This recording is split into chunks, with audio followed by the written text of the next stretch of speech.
Hey, fellow Beastians, here's your one and only gaming beast. And so it's Friday now. I'm recording it right now after work.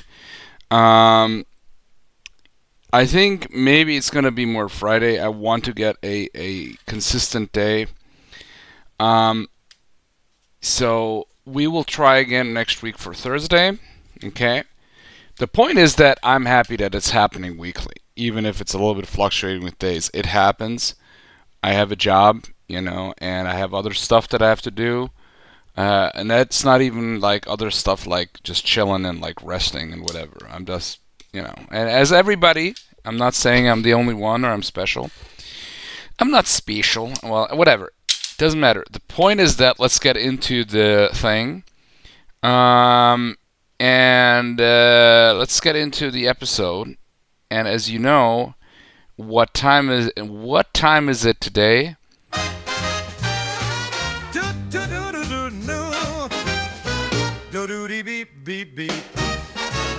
One, two, three, four. Some people are annoying. Some people are so dumb. Great pipe work, my friend. So guess who's up first on a silver platter? That's right, not you. The worst turd burglar of the day. And today's third burglar of the day is none other than Windows 11. Yes, I was forced. Well, technically, they give you an option, quote unquote, another an option. They said, "Hey, boss, I'm." Well, actually, Bill Gates would say, "Hey guys, I'm Bill Gates. I'm the emperor of the nerds. By the way, I'm buying up most of the farmland of North America and then the rest of the earth. But by the way, I said that Windows 10 would be the final Windows. Joke's on you. I was wrong. Now you can update to Windows 11, or you can wait till October, 2025. After that, it will be slowly becoming worse and worse until it's unusable, and then you have to go to Windows 11 anyway, and it might not work then. I'm Bill Gates now. I'm gonna jump into my billions of dollars, whatever, like Uncle Scrooge. Anyway, that's the worst Bill Gates. That's the worst Bill Gates impression of the day. But also, yes. Windows 11 sucks. I just said, okay, because last time when I gave you the option to switch, I had Windows 7 to switch to 10. Yes, I avoided 8 because that was the plague. Now, 10 turned out to be better than I thought, especially after a while. But with 11 now, they have so much bloatware and spyware. Like, they just have to know everything about you. Like, apparently, that I spent 60 hours of incubation. Battle Isle 4 game on GOG. Well, not quite, almost 60 hours. As the game I've been playing as I'm waiting for calls and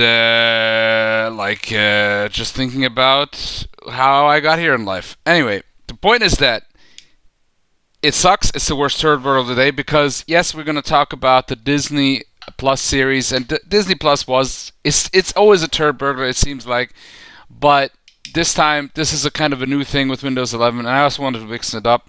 Don't worry, this is not going to be TikTok with Dorapka. TikTok. It's a review Dorapka USA anyway. Who know? If you know, you know. Anyway, the point is that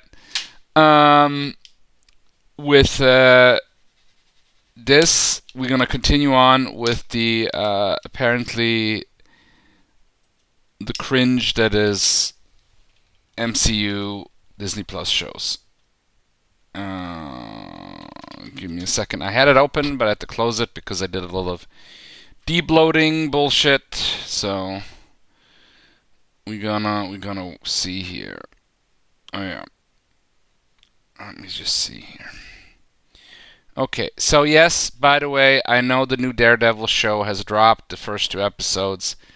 I haven't watched it yet. People say, I've heard people that it is good, that they're going with the tone of the same one of the Netflix show. We'll see. I really hope. They really need a banger right now. I hear that the Captain African America didn't do well, So either financially or in the reviews. So we'll see. So last off at Dragon Ball Z, we left at Loki. So don't worry, I won't talk about him. But so we continue on with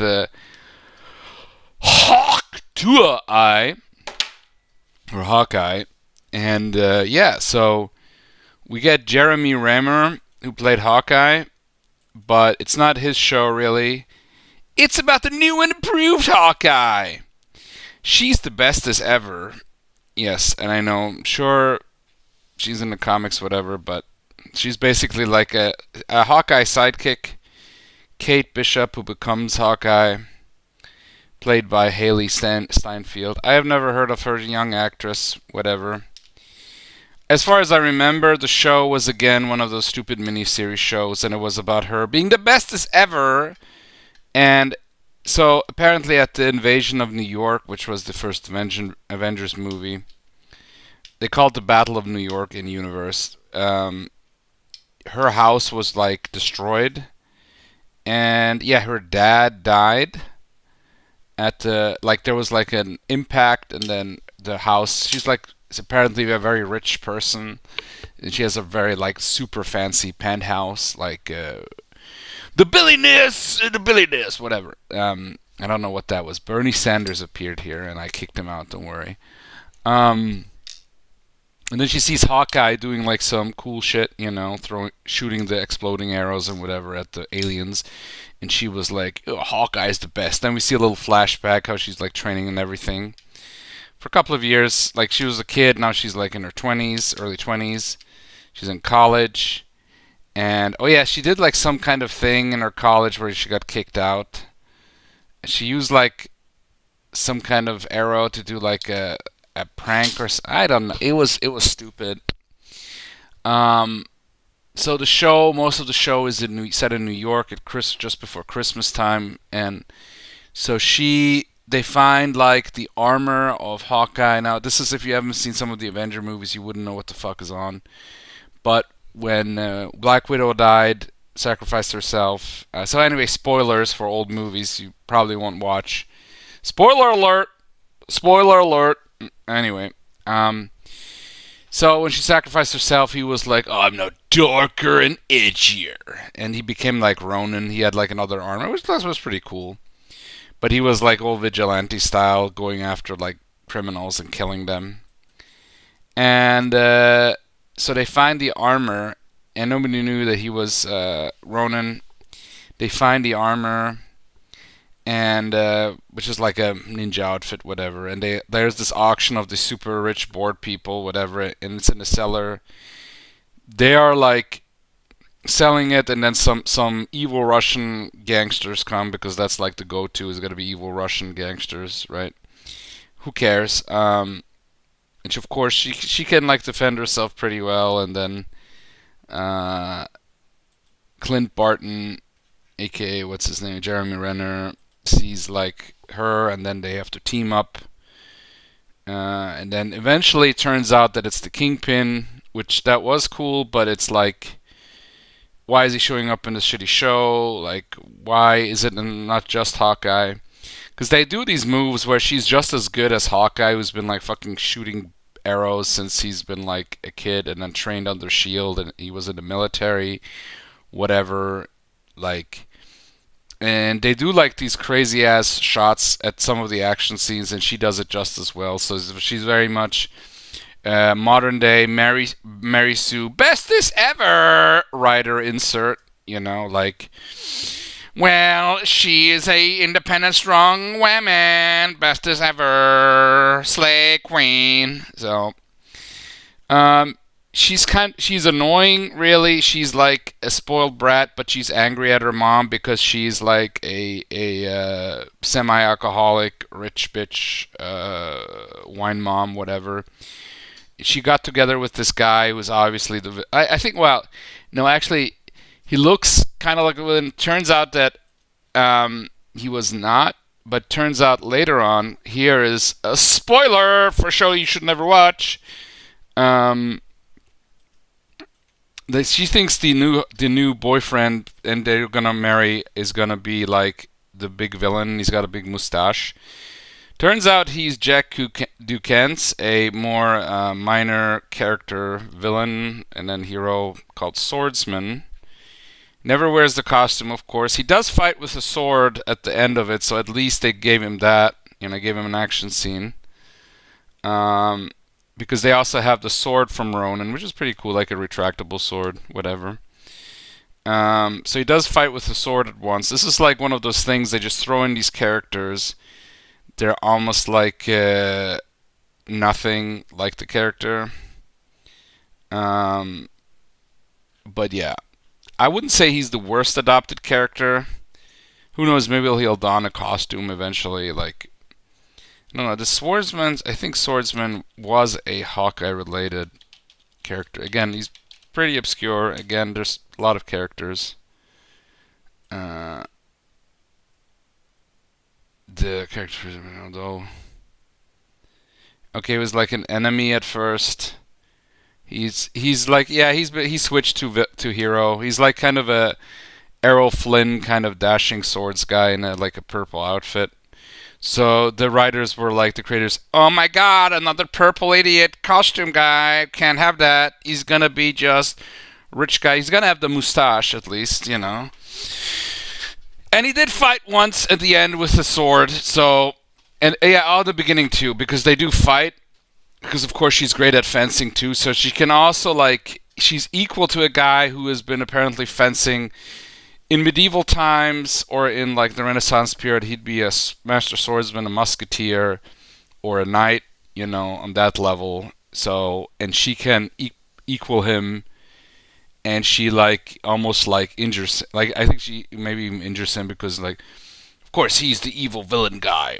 Because to be fair, Swordsman did start as a villain, but whatever. I guess they want to do that, but it was like whatever. He disappears for most of the show, and then it's just 6 episodes. Okay, so by the end he does pop up. He does a little fight. Anyway, he was okay, but he's again. Oh, we can't have costumes in a superhero show. Like we can't have the character be like. I don't care that much because he's like a D-list tier character for the most part. Maybe C, D. I would say maybe D. I don't know. It doesn't matter. I'm just saying that what's the point? What's the point of having Easter egg? Guys, you like Easter eggs? And then he's like never going to be mentioned again. I heard something that apparently he might be in the new Daredevil show. I don't know. It might be interesting. Anyway, so the show goes on and meanders on. She has her, of course, like her moments that she's like, like Hawkeye said, kid, you don't want to be part of this world. It's really tough and whatever, and I'm really tough and whatever. Actually, the best scenes were with I gotta say, the show might have been good if they remove the Kate Bishop character completely and just have a Jeremy Renner Hawkeye show that is like a spy thriller kind of thing. Because the scenes when he tells her that he has all kinds of shit, like he has a hearing aid because of like all the different missions where he had explosions, because he's not like superhuman at all. He's just a very well trained guy. He's in his 50s. He's got his kids. He wants to get back to Christmas to spend with his kids. His wife is understanding and supports him, but he's like done with this life and whatever, and he doesn't want her to get into it. But she's like, I'm super excited to do superhero stuff, superhero, yeah. And of course she designs a costume that is the classic Hawkeye costume, and he says, my wife would divorce me if I wore this costume, because it's a superhero costume and that's lame, even though this is a superhero world. Oh. Again, classic being ashamed that you are in a adaptation of a comic book, a superhero comic book. Now I get it. He says that I was more about, being the guy who doesn't stick out. At the end of the show, he gets like she gets a guy to design her a costume and also him, and it's like one of the updated versions where he doesn't have a mask, something like that, I think. No, I wasn't expecting that he would wear the classic costume, because at this point, it's like, whatever, they won't do it, so why do it now? You know, like, who cares? You know, maybe say it wouldn't fit. It won't fit. It's not dark, gritty, grounded. Dark, gritty, grounded. The three Stooges, you know. Not necessarily. It can work for the right characters and whatever. You know what I mean. It worked for the Netflix shows, but they were characters. Fuck, Daredevil was pretty dark and gritty, but he wore the costume. Hell, he wore the red. At first, yeah, he wore the simpler black costume, which was in the comics, but then he also got the red costume. Then he switched to the black costume. Hell, when he got into the shitty She-Hulk show that we should forget about forever, which I talk about, he got update. He got the classic yellow and red costume. So it's like where you can have a dark and gritty, like fucking Punisher. He has the skull thing. He doesn't have it all the time, yes, but at the end he does have it. So, and I haven't even seen the second season yet, but whatever. It's like where it is what it is. It is what it is. The ultimate cope thing, whatever to say. The show sucks. Basically, they are just whining. Then they get a conflict. They have some action scenes. Then, for some reason, the Echo chick, the ultimate, because, you know, we have to have the crossovers, right? But it's with characters you don't care about. It's the ultimate woke Mary Sue character. Okay? So, a Native American, deaf, woman who also is missing a leg, you know. The only thing missing now is because she has instead she has like a steel leg, and she can just kick as well and fight as well because she is the ultimate independent woman. You know, like, why not make her just trans? Make her the ultimate, like, Shield, whatever, the actual Shield character. You know what I mean? Anyway, Hawkeye sucked. So basically, oh yeah, by the way, so I think by the end, then there is a way how they fight. Oh yeah. So the new Hawk girl, almost Hawkeye. They fight at the end, but then somehow she fights Kingpin, and I think he even defeats him. And I'm like, wow, you just ruined a character that was really well set up in the Netflix show. I hear that. I hope he's going to be done well in the Daredevil show, so we can forget about it, because then the Echo chick comes and kills him. But then, well, what happened there? Well, it's all explained in the Echo show, which I will talk about in a moment. But we're going after one after another, right? Because she has the dark past with Kingpin. Anyway, but don't worry, nobody dies. It's becoming as bad as the modern comics. Nobody popular dies. Only the villains. But yeah, Hawkeye sucked. It wasn't the very worst. Again, some of the scenes with Hawkeye, with Clint Barton, were actually cool. It would have been more interesting because I know they were like, well, Clint Barton, because he was like, I don't think they want to rehire Jeremy Renner again. I think he had like an accident of some sort, but also he was like, well, he's kind of done, but also he would want a bigger cut. You know, because he can't ask, because he's been in so many of the movies, including all of the Avenger movies.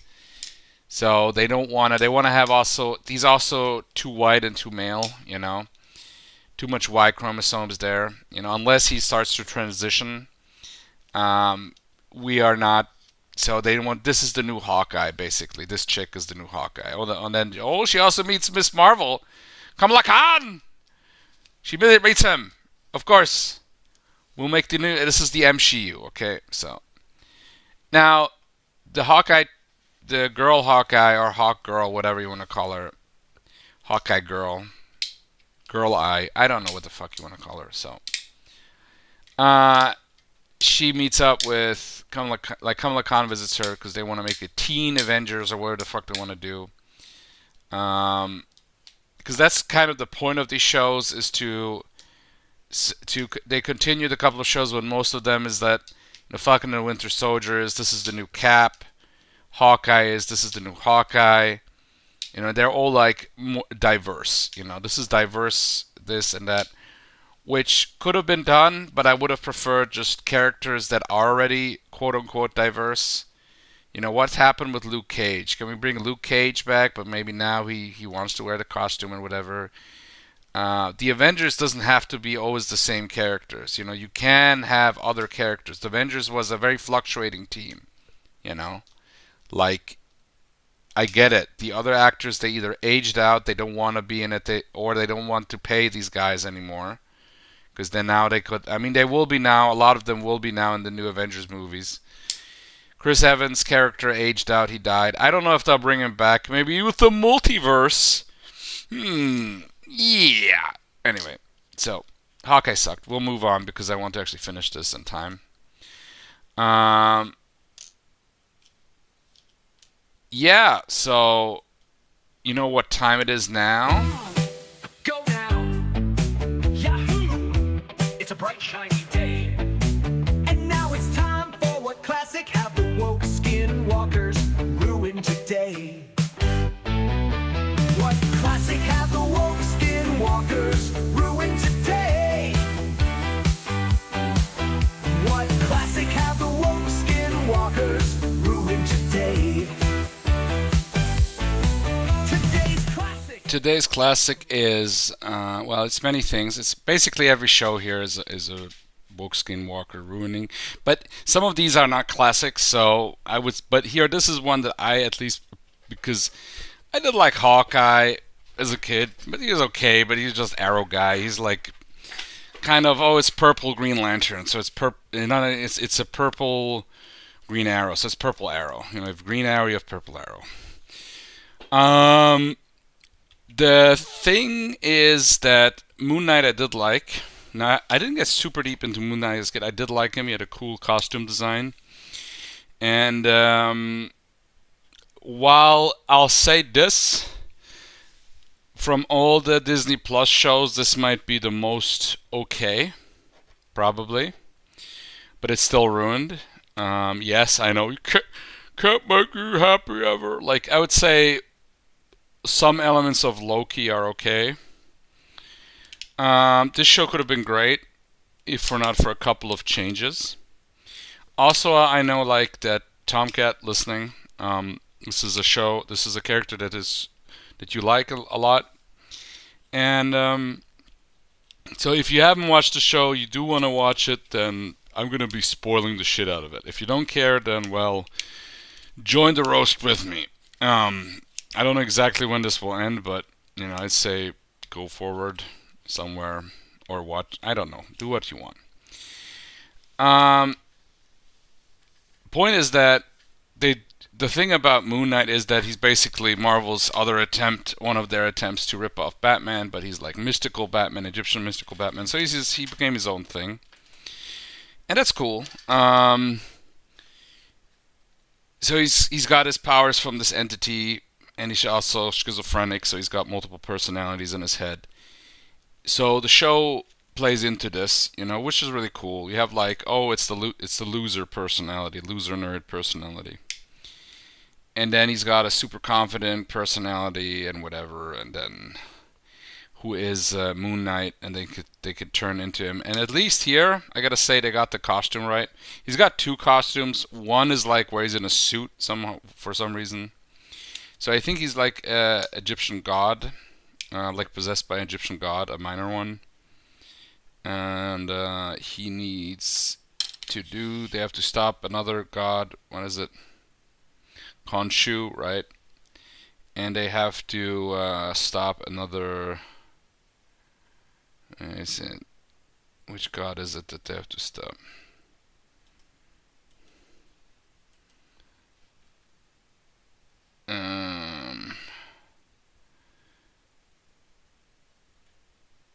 Amit, yeah. Let me see here. Okay, yeah. Amit is the other one. So, and the cool thing is they're not saying that they're aliens. So the Egyptian gods are straight up gods, basically. You know, they're actually been depicted fairly well, except the hippo goddess, like when they're in the realm of the dead. Physically, she looks cool. She looks like a big hippo, but they made her like hey man, I'm some kind of funny lady apparently, you know. Um,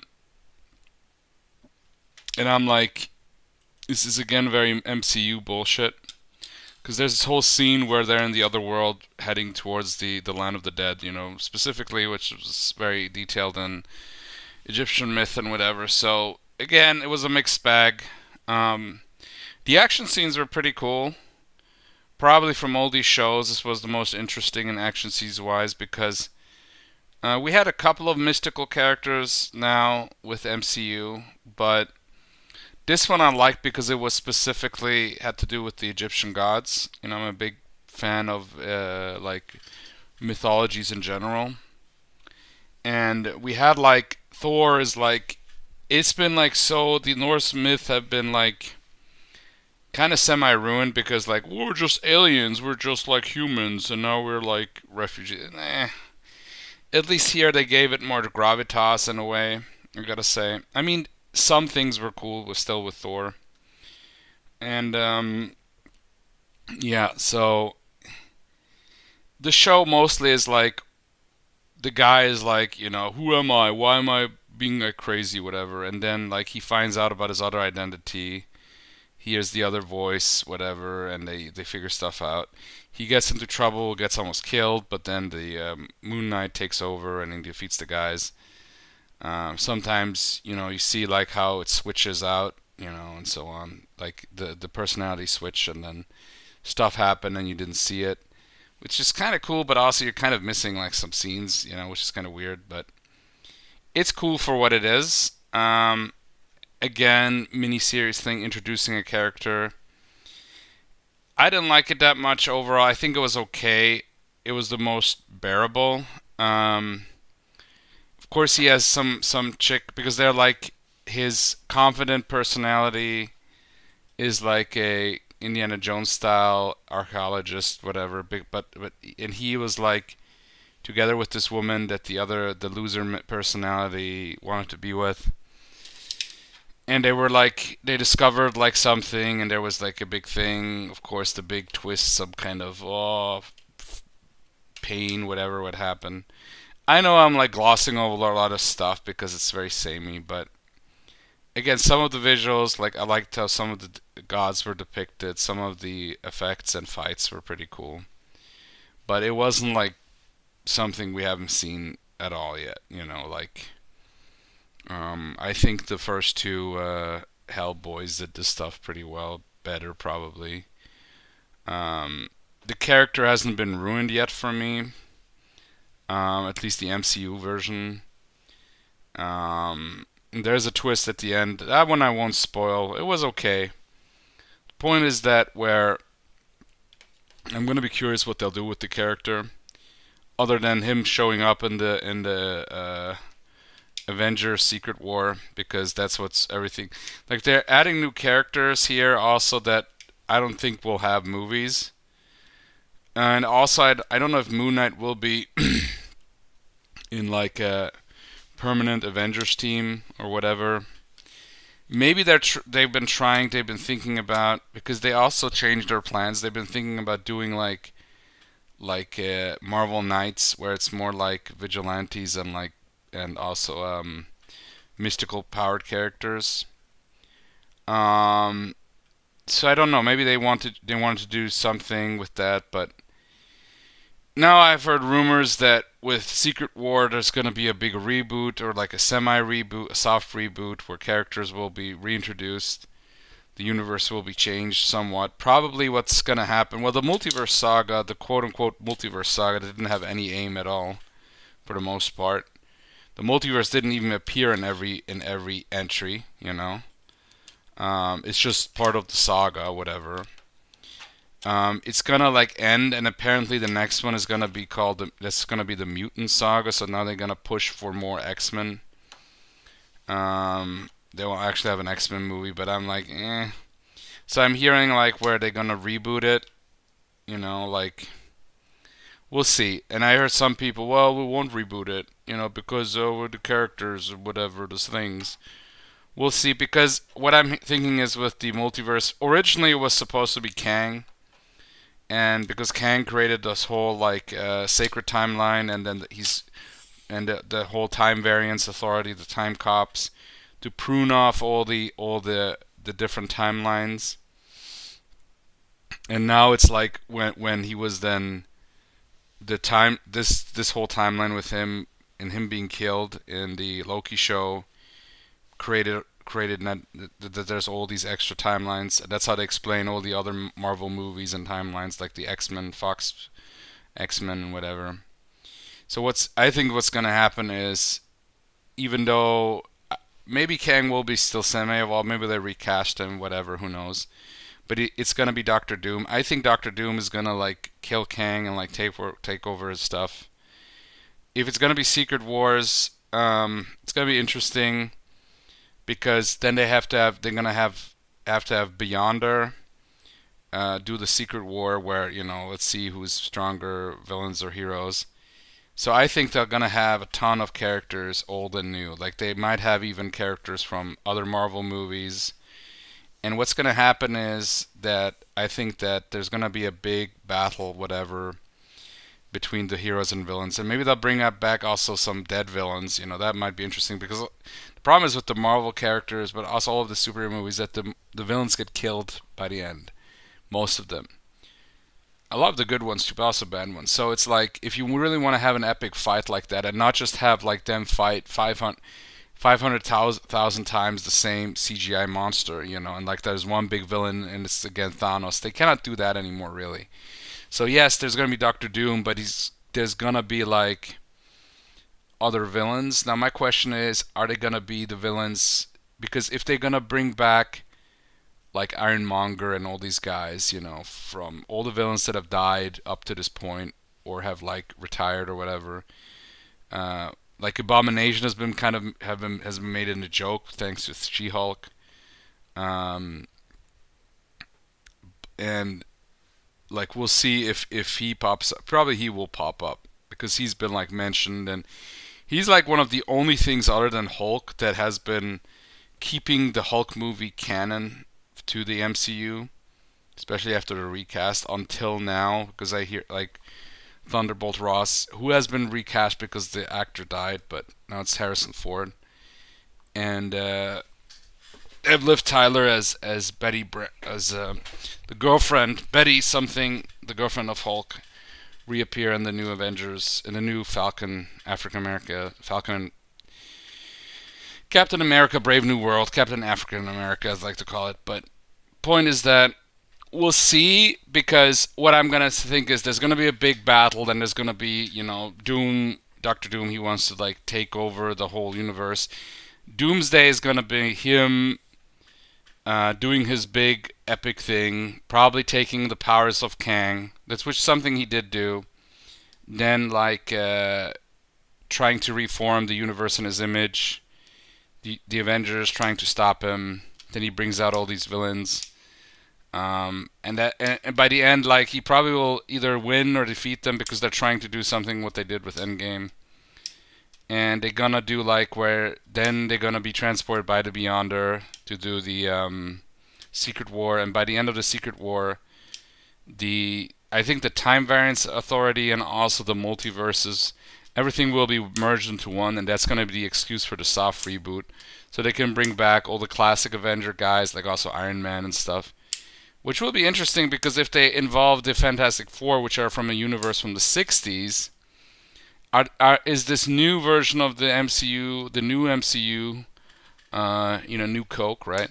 Gonna be like where characters appear now in their appropriate times? Are we gonna have Fantastic Four appear in the 60s and so on, Spider-Man in the 60s, and other characters in the 80s and so on? That could be really cool. We'll see, because if they are now true to their word, the multiverse thing ends, and I'm thinking the timeline is going to be merged into one timeline to simplify things, but also it's an excuse to recast characters, actors. So we're going to bring back Iron Man and Thor or whatever. It's going to be, probably they're going to be changed in some way, hopefully not lame way. I hope they learned their lesson, but we'll see. 2026, 2027 is still and beyond is still away, some ways away. So we'll see. Anyway, Moon Knight, whatever. He's probably gonna be like a lot of these characters. He's gonna be plopped in as like a cameo. Maybe probably some of them will be killed off too. So they're gonna have like a one line. They're gonna have some action scenes. You see them in the background. Some will be killed off. We'll see. But anyway, let's finish this quick up, okay? So Miss Marvel. It's a character that Marvel's been trying to shove down our throats through the comics and now through a live action show, through animated shows. She pops up in animated shows. She was front and center of the Avengers, the Avengers video game that I hear flopped because it was a mess. Nobody wants her. It's kind of weird because instead of giving her her weird stretchy powers where she can she's kind of like Mr. Fantastic, except she can just change the size of her fists and her feet and whatever parts of her body. And in the show, instead, it's like almost more Green Lantern-ish, where it's like an energy, so she can create an energy fist and whatever. But the show mostly is about, hey, I am a Pakistani American, and this is my story. And my family, they're so weird and quirky and Pakistani, and there's evil white people, government people that want to hurt us because we're so good and whatever. This is a show. It's a woke mess. It's also very boring. It's a shitty teen show too, so it's like, I get it. They'll say, "Well, why are you watching? It's not made for you. It's not made for you." Well, the whole idea is you're supposed to, right? The MCU was made like you should watch it all because it's all connected, right? So if you're a fan of the Marvel comics, then at least there should be like a baseline feel to it, right? As they did in the past. Now I don't mind that there's some characters that are more based on, they're more created for different target audiences. But on the other hand, she was made by assembly, by committee, and just to be like literally just a woke character. We need like this and that. And it was specifically, there was at one point a head of Marvel who pushed her, and there was a self-insert Mary Sue character. Her comics don't sell well. They try to restart her like, she's at like volume 5 or 6. She's been in different teams. All of these books flopped. All of these series stopped after like some of them not even 10, not even 20 issues. They've been selling very poorly. Nobody cares, but they had to make the show because MCU. Okay, yeah. It's what it is. It's what you expect. It's a bad show where it's like they can't decide quite if it's Bollywood, MCU, or Middle East or Islamic. I guess with Pakistan it's kind of both, and that's fine. I'm not even against characters from other nations they do exist in the Marvel comics. It's just a character that nobody cares about. She was made for the quote unquote modern audience that doesn't exist or doesn't care. Either if those that exist that are the loud minority on Twitter, they will say, this is great that this show exists, but then they don't watch it. Because they don't care that there is a show targeted towards them. At most they will say this is not woke enough, she's not brown enough or something, or she's not different enough, she should have been trans or whatever. Or they'll just like say, oh, great job, do a like, and then it won't transfer into watching the show. Some of them will, but it's like it won't be successful. It wasn't successful. Nobody cares. Again, she'll have maybe a cameo in one of the Avengers, and that's it. It's bad. Now to the next one, which is probably the peak cringe peak. This is probably the worst that Marvel has gone, because like other shows are bad, but this one is like absolutely made to stick it to the chuds, stick it to the evil like fans. This is completely like written by somebody who is like, we're gonna show it to the evil internet reviewers and 4chan and guys who like whatever to tear this apart and Twitter. And but overall, it's a bad show. I speak of none other than She-Hulk: Attorney at Law, which, to be fair, feels more like an actual TV show, kind of a sitcom, because the episodes are I think about like 20 minutes long for the most part. There's more episodes there, but it's also more cringe, more shit. And it was probably even more woke, but they did some reshoots and tried to change it a bit. It's just not good, and it's sad because guess what? I actually like She-Hulk. I thought she was cool in the comics. Yes, she started out like every other character, where they make a character, then they need to have like the same character, but it's either a kid version or a female version, or vice versa. If it's a female character, then they have like Wonder Woman doesn't have an opposite, because Wonder Man, I guess Marvel was quicker to make Wonder Man, which is also an upcoming show for some reason. But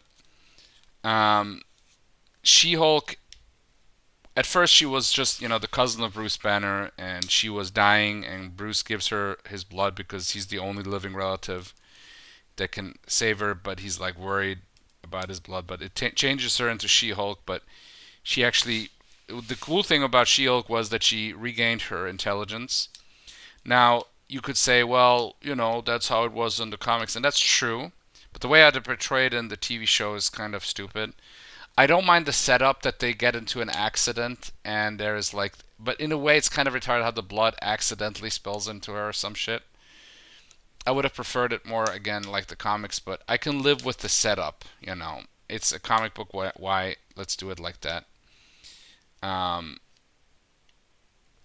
maybe they could have said, well, she could have been healed with like Asgardian magic or Tony's super science, so it's like they had to come up with a slightly different origin, but it's still in the end effect that's not what bothers me really.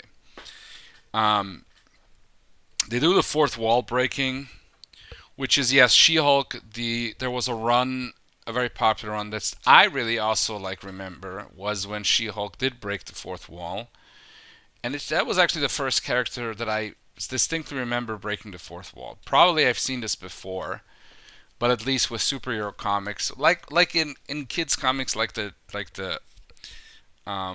Mickey Mouse whatever comics, stuff like that, you expect it, because obviously also in cartoons they would break the fourth wall all the time.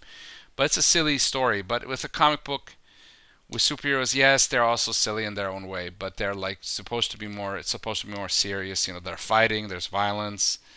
It's like the adventure story, whatever. But this was the first time I remember a character. It was probably not. Notice if whatever, there would be more people. Somebody would say, actually, Jimbly Jumbly Man in 1951 first time broke the fourth wall in a costume superhero comic from Ghibli Goop licensee. Actually,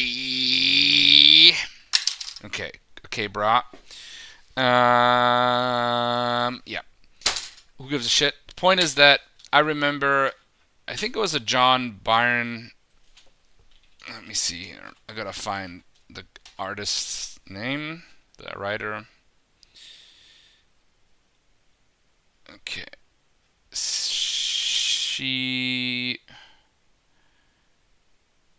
Okay, where is... Oh, yeah.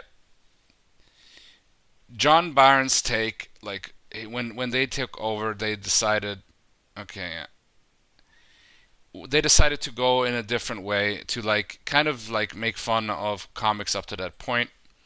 And I remember she would break the fourth wall.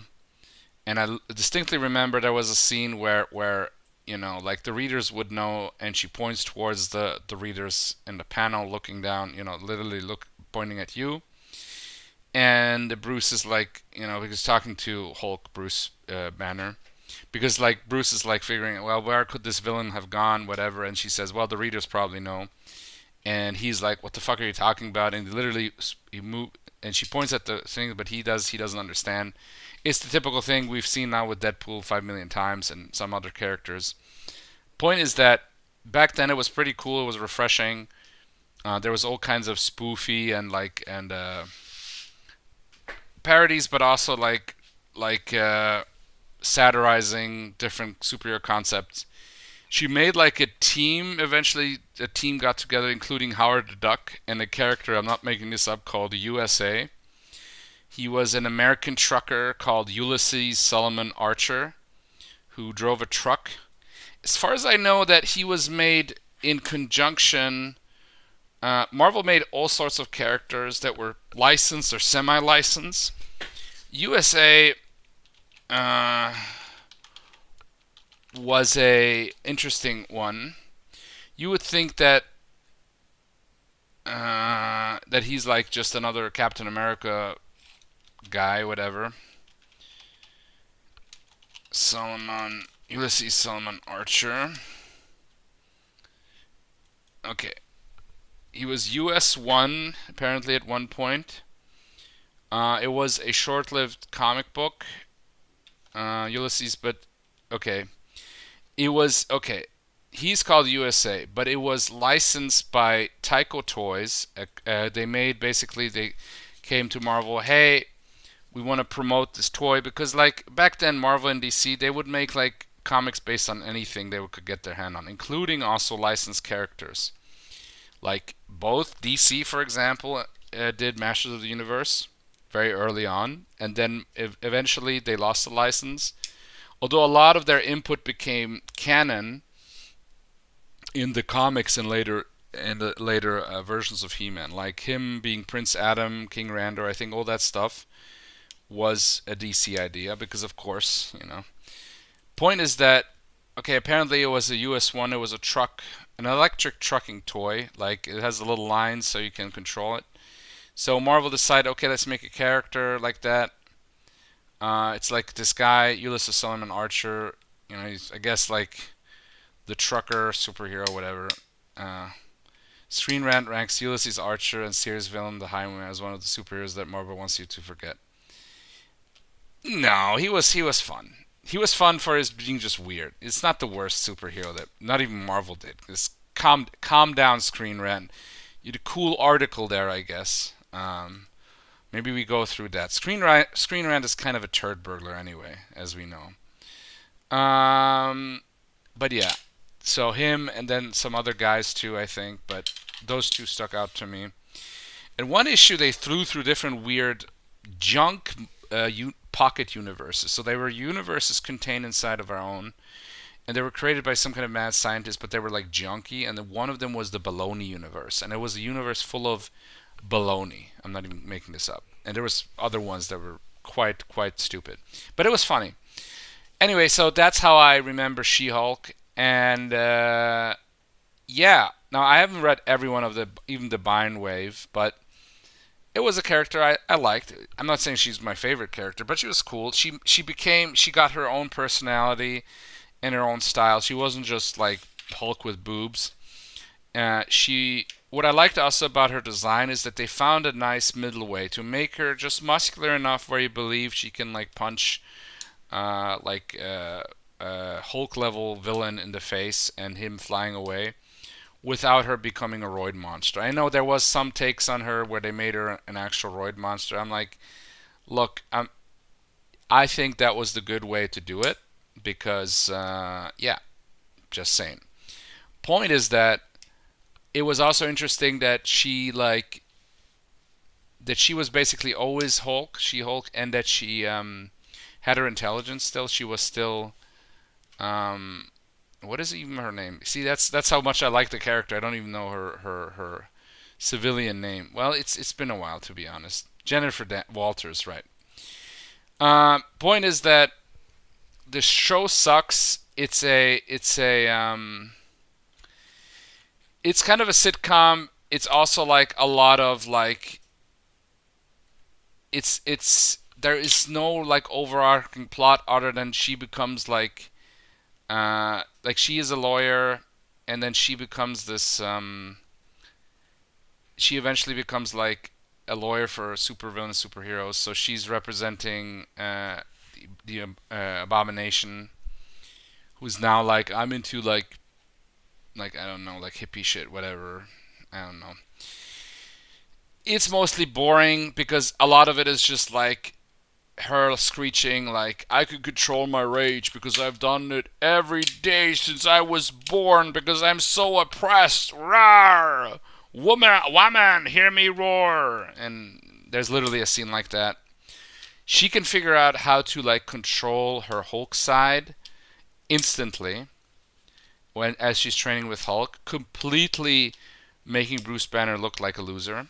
You know, everything he's been working on to get there where he is. Um, and then she has this. She has a couple of scenes. She has a scene.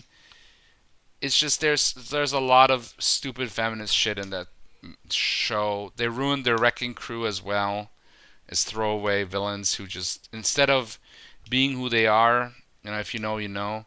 Here they just literally stole Asgardian power tools, and that was like, this is probably one of the worst adapted Marvel villains. It's in the top 5, I would say, for MCU.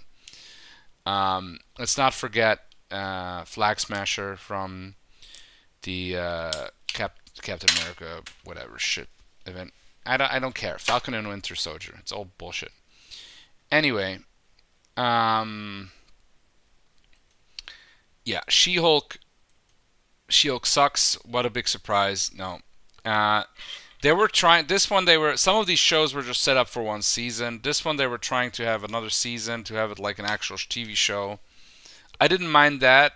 I was just thinking like, what's kind of the point? Because the villain of the show, they had like a storyline, but literally in one of the episodes, she jumps. She no, she does her breaking the wall thing. She jumps out of the Disney Plus service, you know, and then she moves to the Disney, like one of those documentary that are talking about how they made the show to jump into our real world, quote unquote, a version of it, because she wants to talk to Kevin. You're thinking it's Kevin Feige, but it's a robot, and then she like does this whole thing like, well, the whole ending of the show didn't work because they had literally a bunch of 4chan chuds troll her, and then one of them takes like some kind of Hulk blood and becomes the Hulk, Hulk version as he fights him, and it's stupid, yes, but then she basically uses. Oh yeah, there's a whole scene where she meets Daredevil and he's got the yellow red suit, which is okay. It was his original suit, but then he also is kind of cocked. She like takes off his mask instantly for some reason, and he's okay with that because woman, I guess, and she's super strong. So she has no boundaries. If this would be other way around, you know, screeching people everywhere. But okay.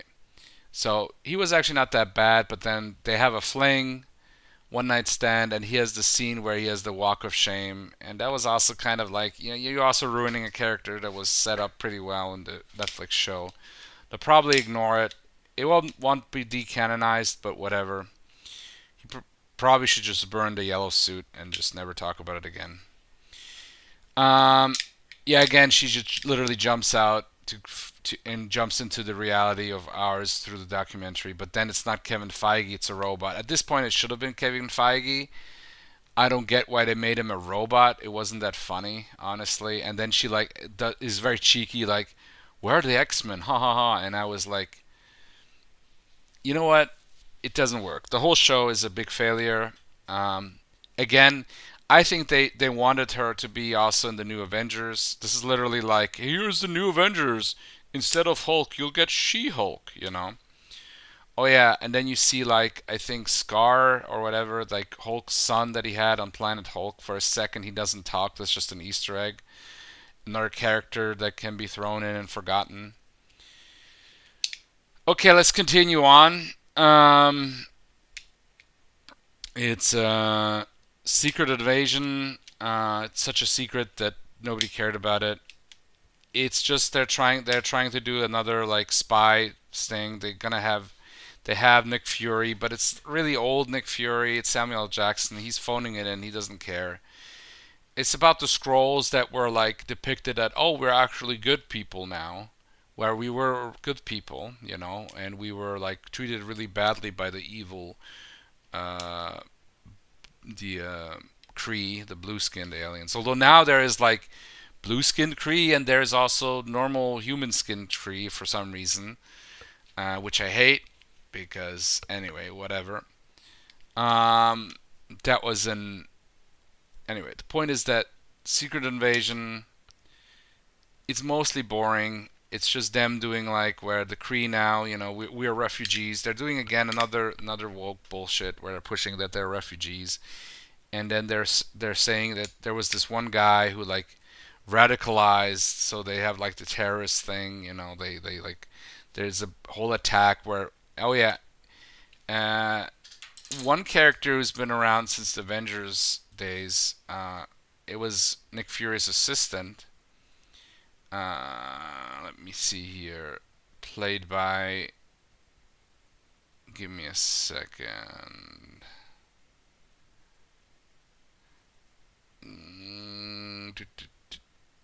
Oh yeah, Colby Smulders is she played Maria Hill. Another spoiler, she gets killed. I guess she just was like, I can do a cameo, but then they kill her off because whatever, who cares? I was kind of sad because I did like her, whatever. But anyway, show was pretty boring. It was just a big, boring snooze spy fest for the most part. A couple of action scenes, whatever. Then of course, again, they have like one of the characters, the Kree, because the Kree that he talks with, they've been like incognito as humans for a long time. So this is their way to get around them not being in costume. So it's just actors, So it's like, yeah, just make it more boring. That's what we really need. Um, so it's like one of the guys. So apparently, Nick Fury has helped the Kree since like the 80s or 90s, whatever, to like come here because the Kree, I mean not the Kree, the Skrulls. The Skrulls are so they cannot find a good place, whatever, a good place to live in. And then, yeah, it was Talos, whatever. And then there's another guy, I think, is it Talos? Because I will say this, they do have scenes where you have a lot of normal Krull looking around, so at least there's a reason for that. And I would say this that the masks are pretty well done. I'm happy they didn't went with full CGI with that. It's a fairly good budget. Point is that there's like a terrorist, and then eventually he uses some kind of device to collect some of the abilities of the Avengers, and he becomes the Super Skrull. Now, not the Fantastic Four Super Skrull, which would have been cool, but he has like some powers, like he has Groot's growing power and some other ones. He has the power, where he like the fire power from the Iron Man 3 villain. Their version of the Mandarin, one of their versions, they have like three versions, one fake one, and the two. Anyway, it doesn't matter. The point is that apparently, I think that one of the female Krill, the main character, played by Emilia Clarke, from Game of Thrones, she gets like injected with all the powers. So Gia, right? So she gets, because they collected all from all the battles with the Avengers, they collected all the DNA from all the aliens and superheroes and villains. And apparently now she's like one of the most powerful beings because she's an independent woman and she will call up a dragon and then burn everybody like a scroll dragon. And we'll see. Anyway, so she survives. I think at one point you think she dies, but then she defeats the guy, and it's just like, I think then Fury leaves because he has to go back to space because he was in space. I think he might be finding another place for the Skrulls. It's also retarded that there's not another planet there with no people in the universe, and they don't seem to have that much trouble traveling around. But there's this whole thing where Nick Fury's wife was also a Skrull, whatever, and I don't know. It's just not very good. It's not very good. I didn't like it. Um, Echo, as I've mentioned, I'm just gonna power through now. Okay, I'm just gonna power through. Um, but yeah, I wouldn't recommend Secret Invasion. It was mostly boring. The Super Skrull fight was kind of cool, but also kind of ruined because he's supposed to be a Fantastic Four villain. Now they could still have Super Skrull again. We'll see if they want to use the scrolls again. We'll see. Echo, as I said, was the ultimate like independent woman. She apparently was like a daughter. I think what is their Chickasaw tribe? I think an actual real life tribe. Oh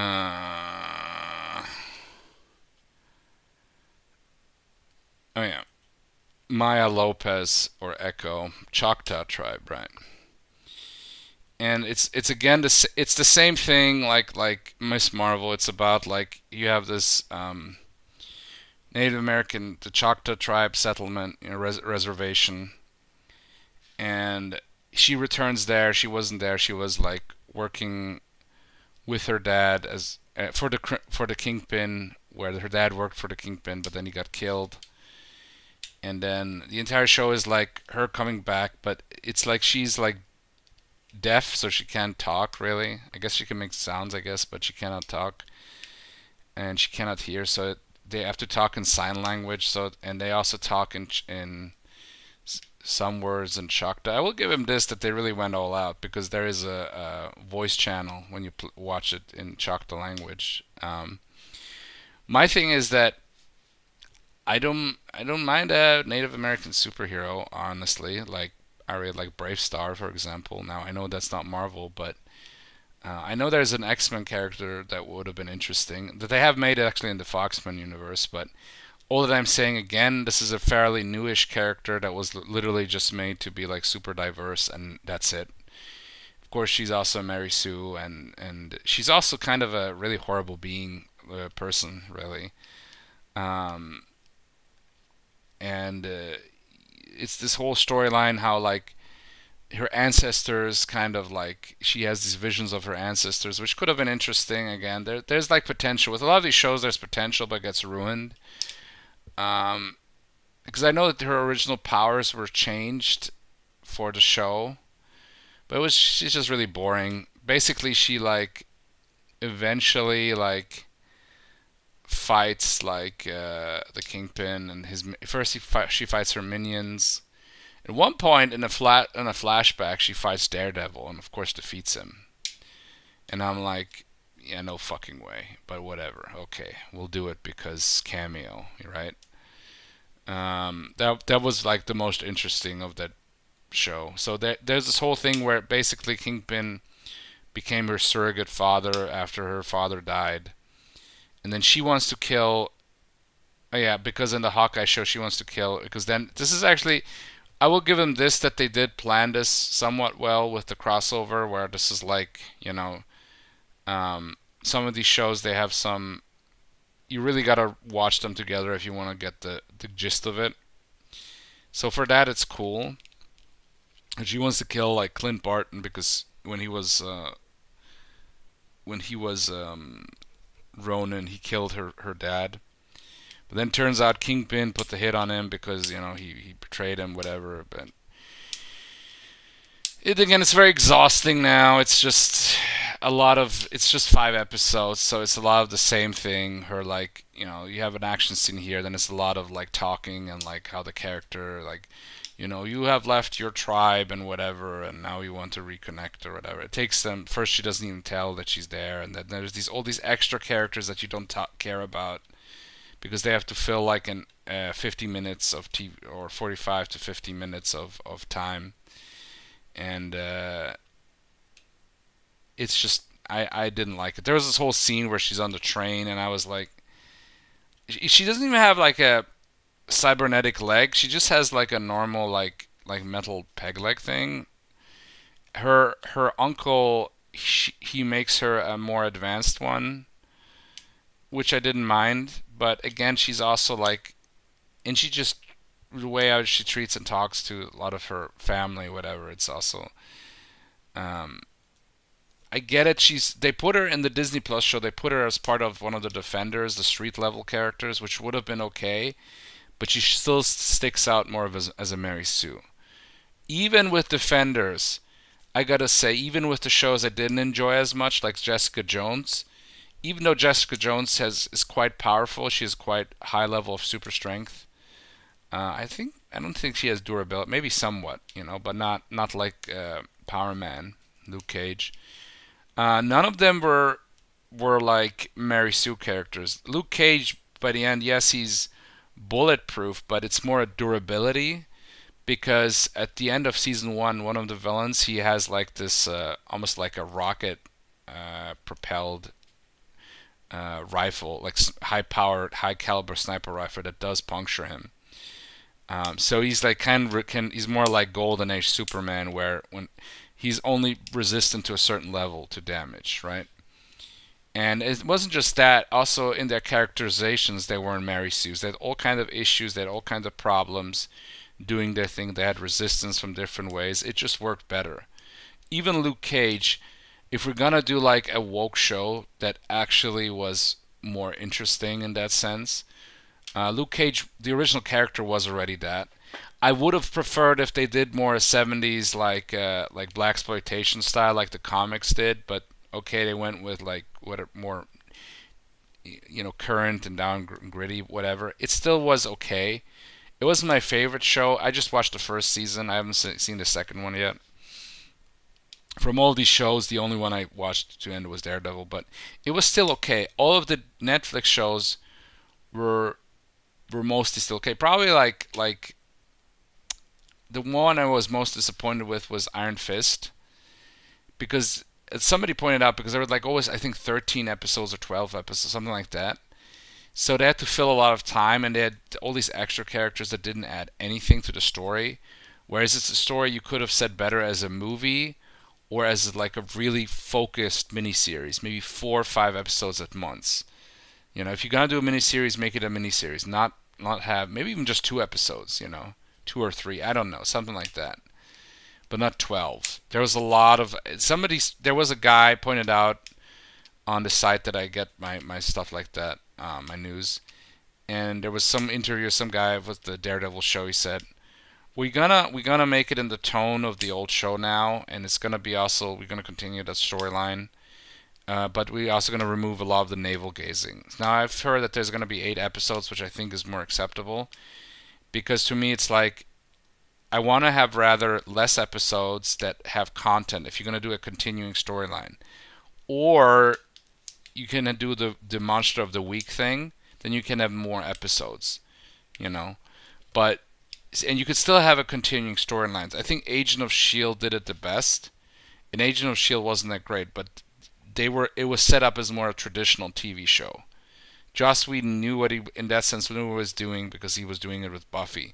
The problem is they weren't giving him a lot of characters and content. They had to use like a lot of obscure stuff that was like they have to use the leftovers from Marvel, and it wasn't much. But he did. I will say this: with what he got, he did pretty well. Not every season is strong though. So that's what I'm saying is that still the Netflix shows in general were much better, and also the one crossover, the Defenders, was like it was a pretty decent crossover. It just the main villain plot was just very weak because they were like penny pinching. That was my problem. Where now with the Disney Plus shows, they had much bigger budgets. They said, okay, we're gonna use basically like a lower tier Marvel movie budget, but we're gonna use it for like a 5 to 6 episode thing, that was the basic plan. And Echo did that with 5 episodes, but it was like kind of like they knew this was a stinker. It was mostly boring. There was no interesting cameos. There was nothing there. Not even like, like she literally just, other than the Daredevil cameo, there was nothing there. There was like her again fucking around in her hometown in the Indian reservation. There was of course like all evil white people because evil white people. I'm like, can we not balance these things a little bit out too? It's just bad propaganda at this point. If like at best, like the white people are ignorant buffoons, and at worst they're evil, like vampire scum sucking orc people. It's like, I don't know, like just the worst kind of villains, like like comically. And I know it's a comic book, but it's like I'm just talking about the general background people. It's like, why can't we just have people getting along, and then we can have an asshole here and there, sure. Maybe even a couple of more, like an episode here or there where there is like a particular badass one. I don't care, but it's like always the same. It's very formulaic. It's very propagandistic. That's what bothers me. And so she thought she killed Kingpin, but he did like some. I thought he's gonna do some science thing, but I guess it was just an operation. Maybe some Ghibli Goop science, because she literally shoots him in the eye. But in the Marvel, I will give them slack. I don't know if they planned it this worse, but it's okay. In this world, there's a lot of things that can happen. That's why I was surprised that Hawkeye has a hearing aid. I'm like, we're getting better with these kind of implants and stuff. And in the Marvel MCU world, especially him being like an Avenger, couldn't his ear be fixed by Asgardian magic again, or by like Tony Stark technology? Super science bullshit. I mean, come on, people. Come on. Get the shit together. So yeah, Echo sucked. It was boring. Like, at the end, she had like where she channeled her ancestors or something, but it was like, whatever. I'm gonna check this out here. Native American Marvel characters. So, oh yeah.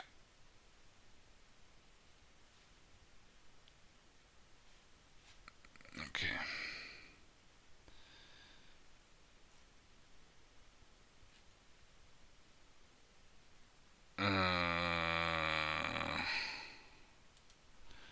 So let's check it out. What do we got here?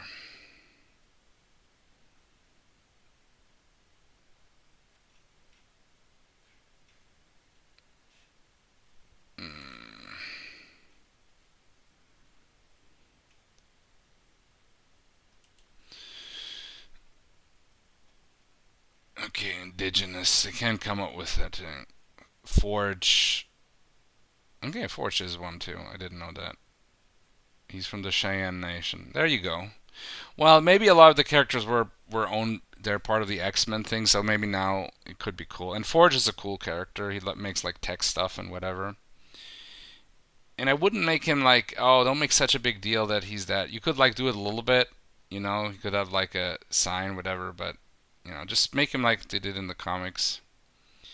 There you go, Danielle Moonstar. Danielle Moonstar is pretty cool. They had her in one of the movies, the New Mutant movies that I talked about. Red Wolf, I don't know him. He looks pretty cool. Puma is a feral villain.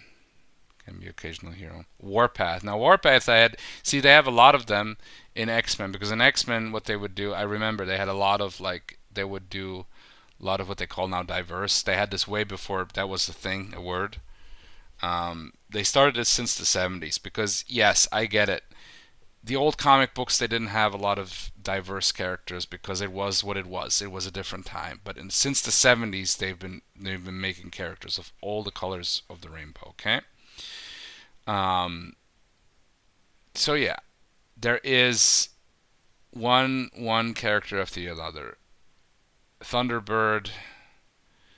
Thunderbird. Yeah, I remember. He was in when they rebooted X-Men and Giant Size. He was one of them. I think he actually got killed off, but he's also interesting.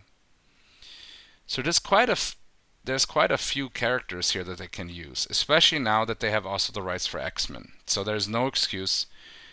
Echo is just boring. Echo is just boring. There is no.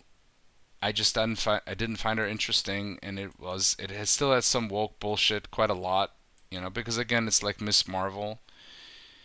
But it was overall boring. Of course, there's a lot of the stupid Marvel stuff, like, oh, she has a loser cousin, because men cannot be portrayed as confident, even like especially background characters. It's like if the guy is straight, he's got to be an idiot. You know, it's like where not every fucking time does this have to be the case. You know, I'm not saying he has to be like super successful either. I'm just saying like something different. You know, but whatever. The show sucked. Don't watch it.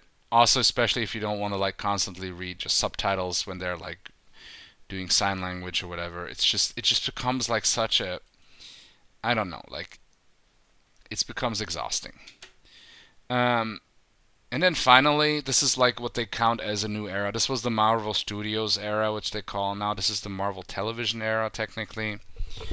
That's what the Daredevil Born Again is part of, and also then eventually the Ironheart and Wonder Man. But this is Agatha all along, which I think wasn't that many episodes. It was still one continuous story, but there was some episodes that felt more like their own thing, but it was still the same thing. And yeah, I didn't like it. Like as they said, oh, it's the gayest Marvel show ever. In the interview, that's what they said.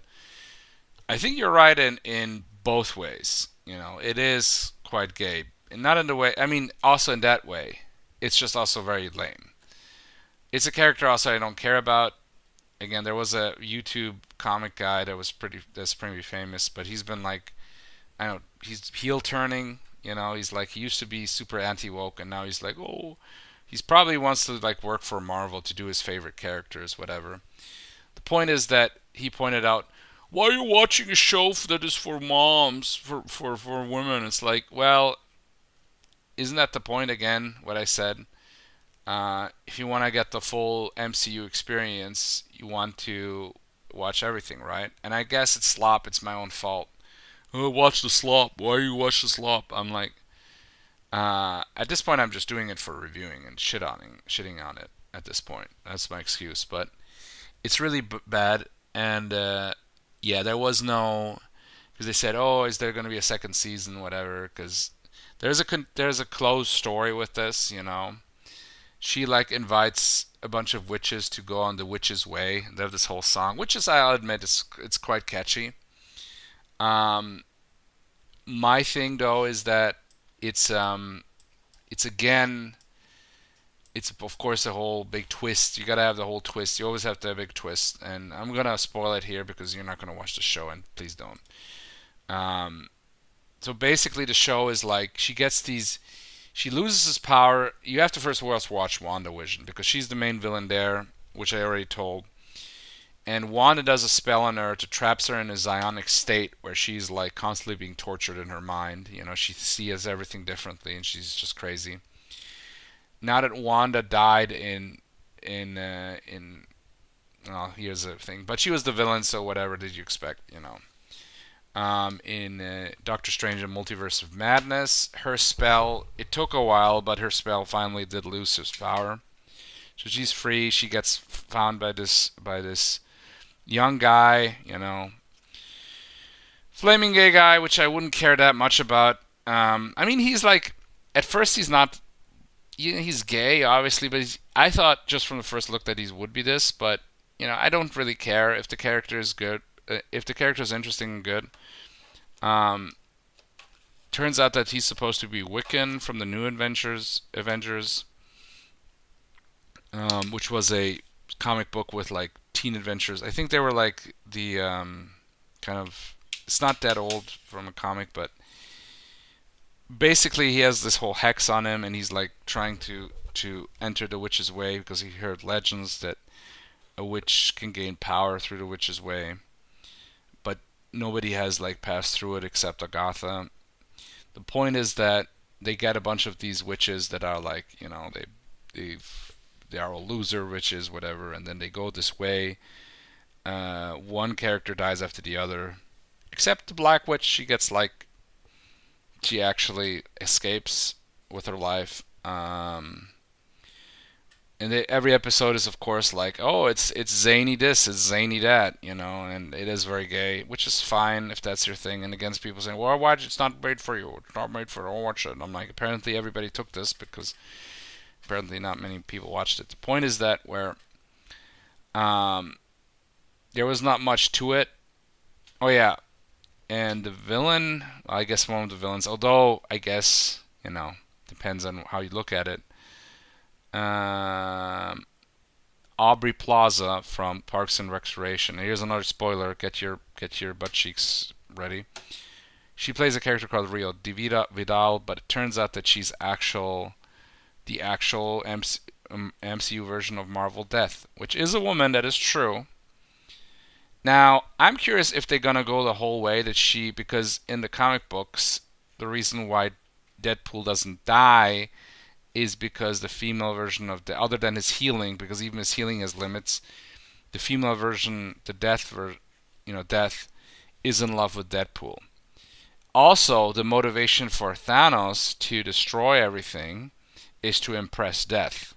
They went away with that, and he's dead, which is sad because it makes much more sense to me, like story-wise, than him like, oh, we have to, in order to save the universe, we have to kill everybody. So I'm like actually right, whatever. I'm like, that's not what Thanos wanted. Thanos wanted to erase everything in order to impress Death because he was in love with her, in love with Death. So they can't do that anymore. But now they introduce her, so they like. There was one line in one of the earlier Marvel movies where he had this scene where he said, "To do this is to court death." So they changed their mind that Thanos would be like this. Oh, if you think about it, he's actually right because if you kill half the universe, then the rest of them can live better. I'm like, this is not what Thanos did. But anyway, the point is that um, she's death, and there's a scene. There's one short scene where at the beginning they fight a little bit because she hates Agatha because Agatha got away with living like for a long time because it turns out, here's the big twist, get your head ready, the witch's way is all fake. It was a song that her son made up when Agatha had a son, and she lost her son because she pleaded with Death to give her more time, and then he dies, whatever.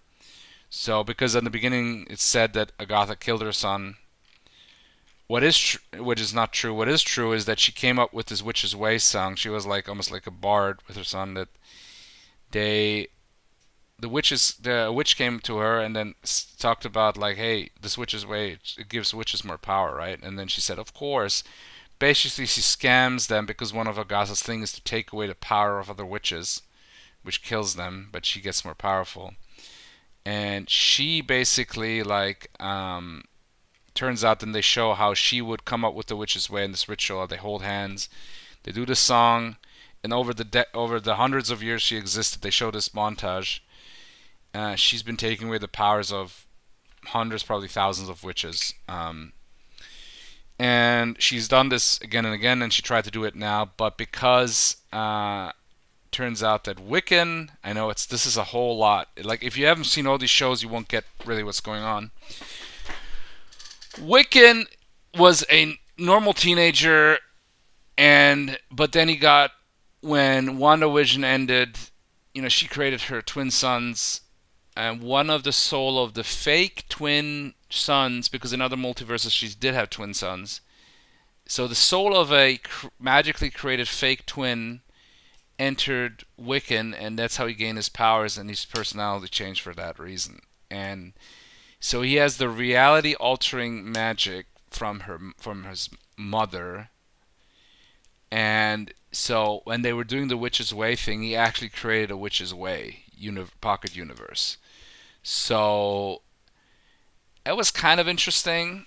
The problem with it is then basically, oh yeah, Agatha dies at the end because then death takes her toll and then she dies, which I was like, okay, fair.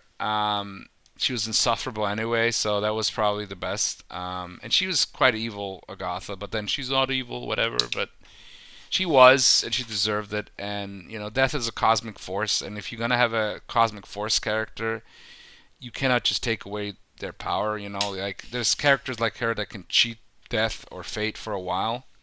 The point is she reappears next to Wiccan, but she's a ghost now, and then they like go off to find his twin, which is some disembodied soul. Oh yeah, wait, no, they did had a scene where the other soul also found another body of a boy who was because the character, the person who took over his body, so the soul, the boy that was taken over by um, the witch, Scarlet Witch fake twin body.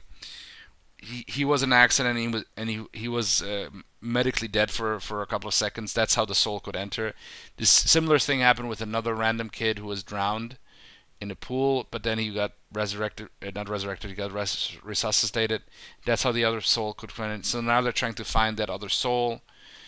But it's like a story that it's like look how fucking convoluted it is, and this also shows probably the bloat of the MCU in general.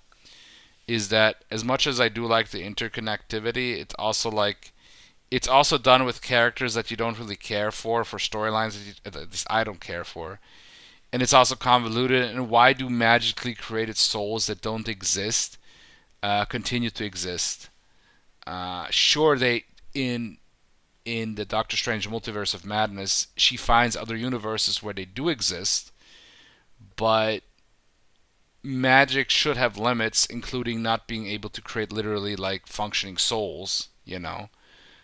Maybe you can attract them from other universes, like summon them, but creating life, actual life, and souls should be like that's something that only gods could do, or something, or God, the big God. So whatever how universe works. So I think that's like, and I know that her powers are like godlike at this point. Like she's one of the most powerful. Scarlet Witch is one of the most powerful mutants ever. So okay, it does work out, but it's still kind of weird, and also like because they also changed his background. He did have his comic book accurate costume, so I did enjoy that. So the point is that overall it's still a bad show. It's very woke. It's very like, I guess it's for Marvel wine moms. Maybe I am a Marvel wine mom and I'm just coping. Not really, but you never know, right? It's just I'm just really curious who this was targeted for. Maybe teenage girls. I don't know. Like I'm not against. I like magic. I like fantasy. I'm also not against the whole the witch storyline thing. Also from Marvel, there's lots that they could take from, but it's just not the way how I imagined it. There was like basically what happened is when most of the episodes were them fucking around in the witch's way, so it was like a dungeon crawl, like a D&D dungeon crawl, coming up with crazy stuff. I didn't mind that. They had to solve a puzzle. They found an area, they had to solve a puzzle in order to survive and get to the next part. So that was okay. There was some interesting parts there, but there was a whole part where they enter an area where it's the 80s and they have to like sing a song because one of the characters' mom was a witch and she was in a band singing The Witch's Way as a rock song. I don't know. It's very convoluted. It's also not very interesting. It's like where again, those are characters that are gonna have like a cameo pop up here. Well, Agatha cannot die again, but her ghost can be not destroyed, but like sent back to hell or whatever.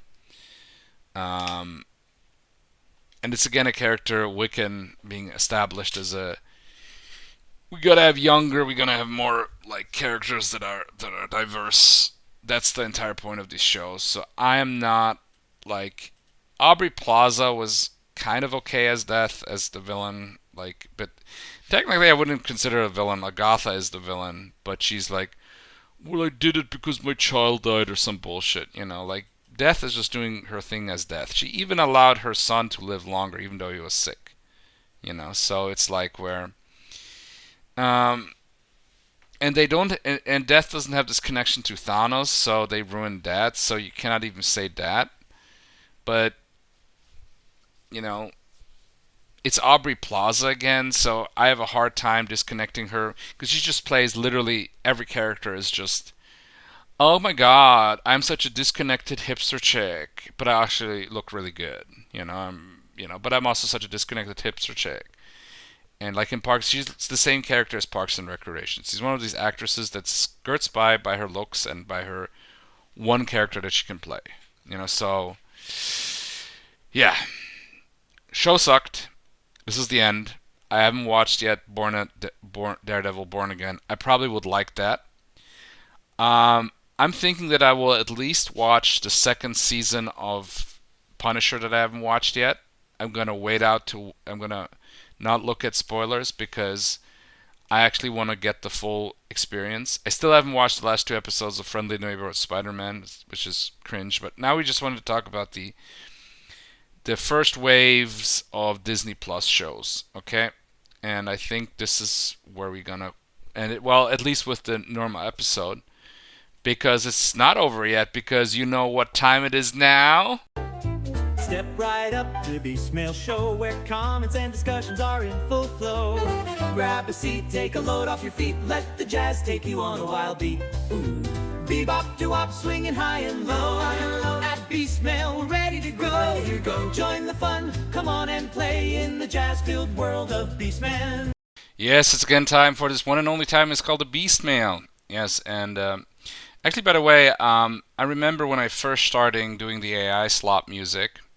It's like just like with any kind of AI slop. You gotta generate the slop multiple times until you find something acceptable or even good sometimes. And I experimented with different styles of music just as curiosity.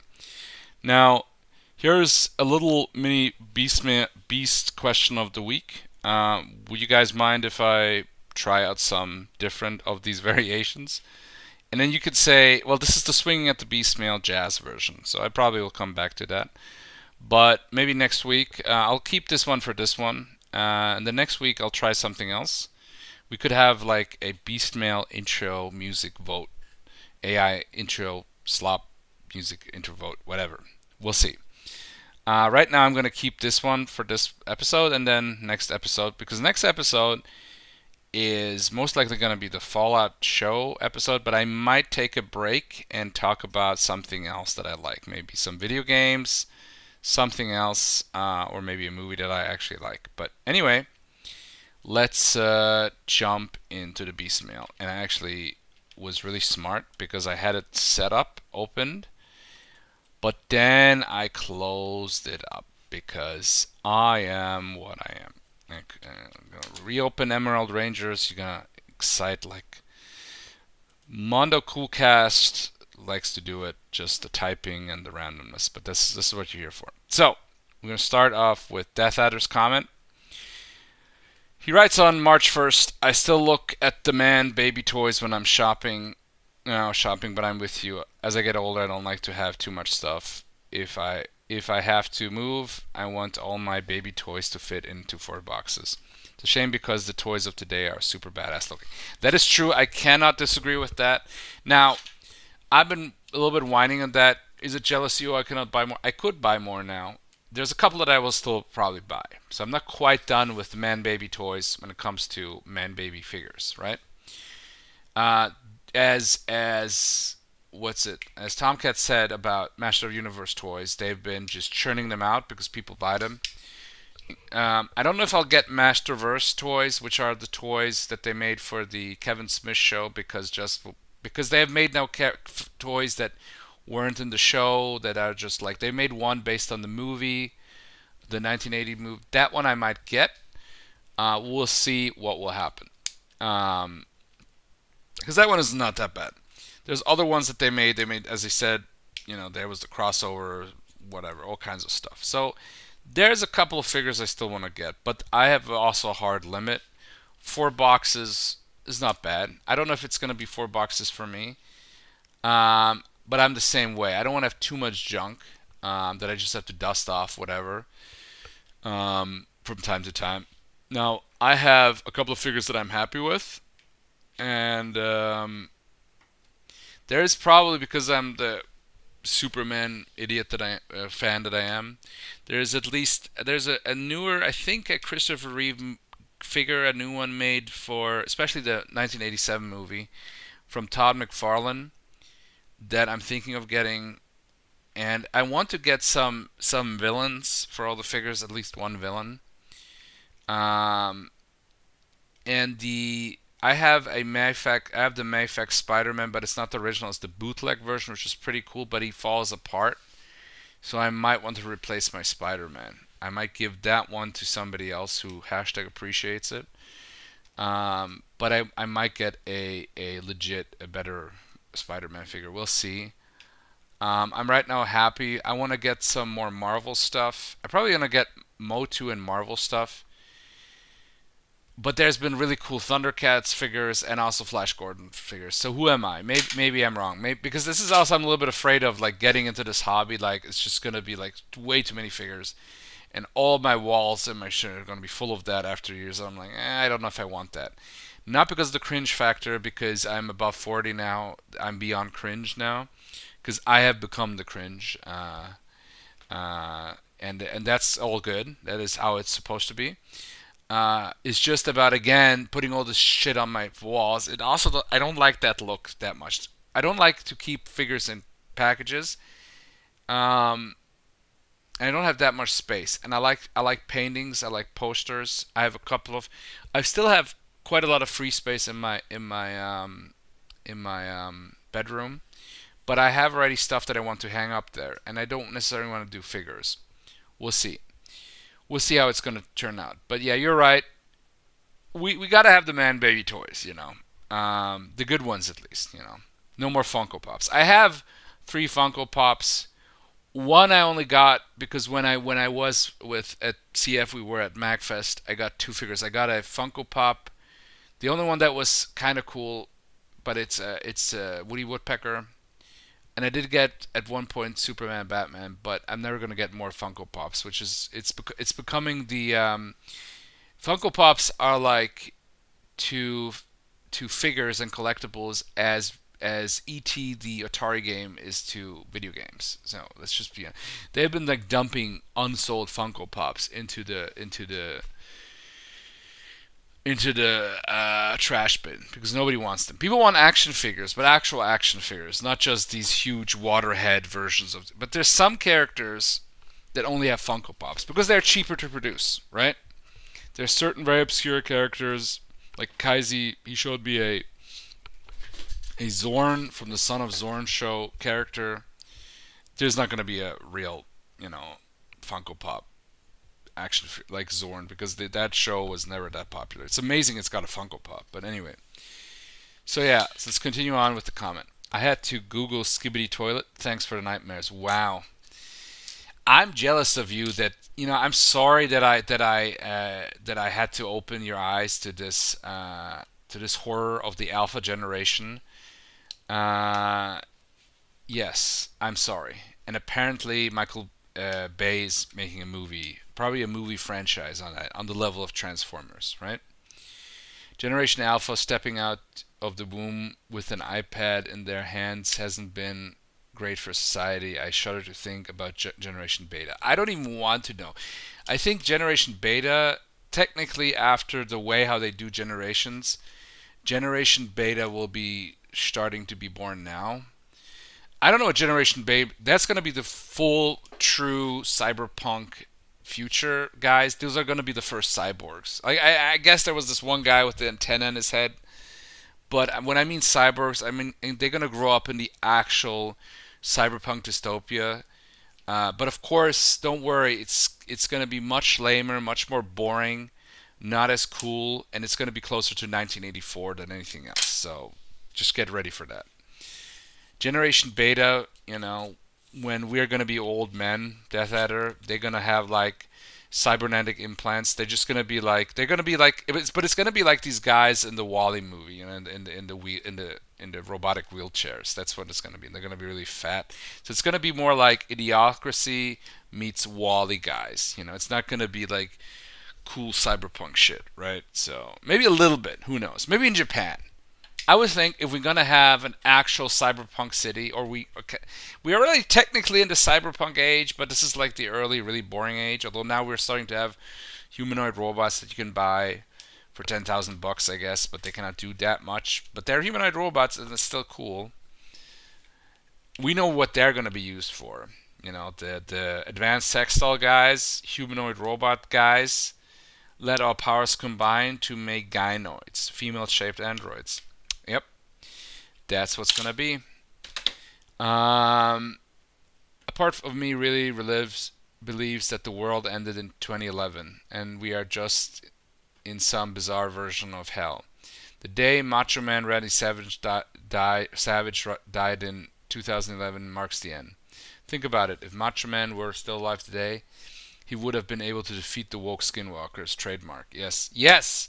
Macho Man Randy Savage! Oh yeah! We gotta defeat the woke skinwalkers. We gotta defeat them in WrestleMania number 69, brother. Oh, there's a little bit of Hulk Hogan. I can't do that well. I mean, you have to just do the oh yeah and the fucking, like, it's amazing his voice didn't give out earlier. But we know that only the cream of the crop can defeat the evil woke skinwalkers because they're part of the NWO. And of course, Hulk Hogan has joined them in their line. Anyway, something like that. That'd be great, dude. That'd be great, dude. You did the Mondo Roundverse Wrestling Federation. I mean, Death Adder, we know you are the what is it? Vince McMahon of our little universe here. So, woke skinwalkers. Just think about a lot of these woke turd burglars. They're part of the woke skinwalker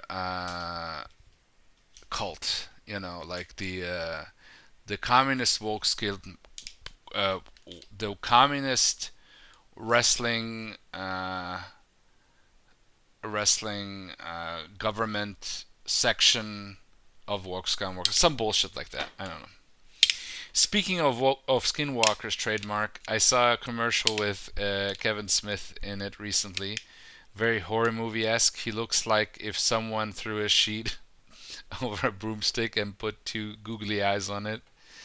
Like maybe it's time to stay away from cameras, Mr. Smith. Holy shit. Yeah, he looks weird, dude. He looks weird. Like, yes, he lost all his fat, but he lost it too fast.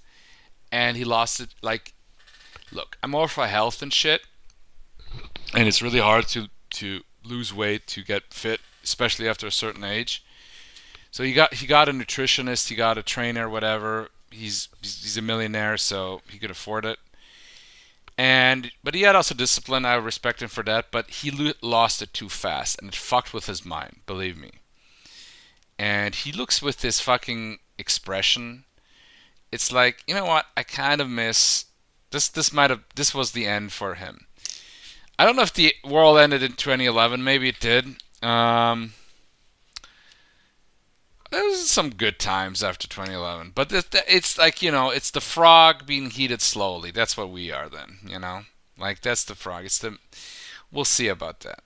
But yeah, thanks Death Adder for the comment. Yeah, and here's my question to you, Death Adder. Then, who would be a part of the woke skinwalker communist wrestling federation? It's like you remember the NWO where it was all heels, you know, taking over the WWE, including Hollywood Hogan. I mean, I don't know that much about wrestling, but that I do, and I thought that was kind of cool. Something like that. What is our version of the woke skinwalkers? I mean, we could have the Secret Enemy podcast guys like Pete D, but P.D and friends, PED is like, they're their own thing, right? They might ally with the woke skinwalkers, but the woke skinwalkers, they might backstab them. We got to think about some guys who was part of the woke skinwalkers that we could fight in the next Mondoverse wrestling event. You know, that would be a cool thing. But it's up to you, man. You know, because I enjoy your stuff there. Yeah, but thanks for the comment from Death Adder. Then we got another comment from Tomcat. Let me see here. And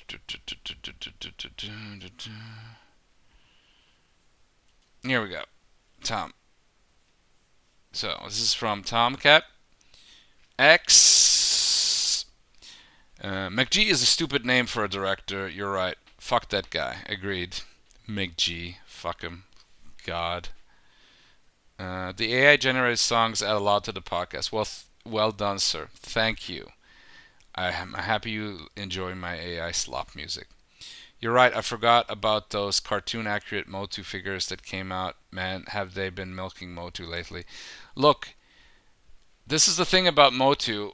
Um, it is it's all the 40 to 50-year-old man children. They have their disposable income.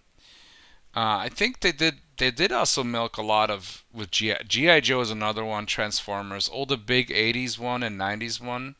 But they've been also not doing like Thundercats. Hell, they even brought in a new version. I remember they had two figures for Insector. They made action figures for video games. Like the Golden Axe ones look really cool. By the way, Death Adder, I think you even have one or have two. But those, they're expensive and they're also bigger than I usually like, but they're really cool.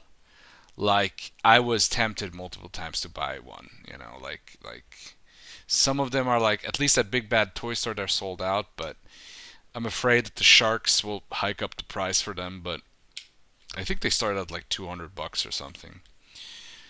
But they're really cool. And then they have Street Fighter, Mortal Kombat. It's like old stuff that the old millennials and Generation X kids grew up with. All of those are getting lots of toys, and Motu is just one of them. And of course, let's not forget about Star Wars and the superheroes, right? Those are like, but even with Star Wars though, is because Star Wars, it's not the characters from the new and improved Disney Star Wars. Like I'm pretty sure those none of those sell. Like Roche Tico Star Wars figures and Eternal Marvel figures from the Eternals and the Shang-Chi figures, those were notoriously not selling. I've seen multiple guys make videos of those were just piles of those figures. Nobody wanted to buy those. Nobody wanted to have Fastos from Eternals, the action figure. It's not the kind of action I'm looking for, Fastos, but thanks. Anyway, I heard Mosquitor in the kids CGI cartoon was female. Hooray? Question mark. Yeah, well, they have Ram Man as a woman. It's literally, I think she's called Ram Mam, which is actually kind of funny. If you know, you know. If you know, you know. I won't go more into this because it's gotta be. Oof. The Motu Origins figures do look sweet, and they do make some of them look like they did in the mini comics as kind of a repainted version. Yes, specifically, I think they had Beastman with his colors from the original 5 mini comics and Trapjaw, maybe even Triclops. Or no, wait, not Triclops. They have also Merman. Triclops came later. I would like to hear you talk about Black Adam, yes, especially since I didn't bother to watch it. Well, you know what? I'll do a review. I don't know if I'll rewatch it because I still remember it fairly good. I don't really give a shit about Marvel shows. The last one I watched was Moon Knight. Well, good that I haven't read this comment yet because I was worried, and it was decent-ish. Yes, as I said, this was the most okay-ish show. In fact, if they make a season 2 of Moon Knight, I probably won't even bother to check out. Yeah, I think they could fix it with a season 2, but they won't probably. Either it won't happen or they just, I don't know, we'll see. Most toys and stuff that I like I don't want them to make a movie out of right now. Yes, this is like the time you don't want this to happen. I like Visionaries, Supernaturals.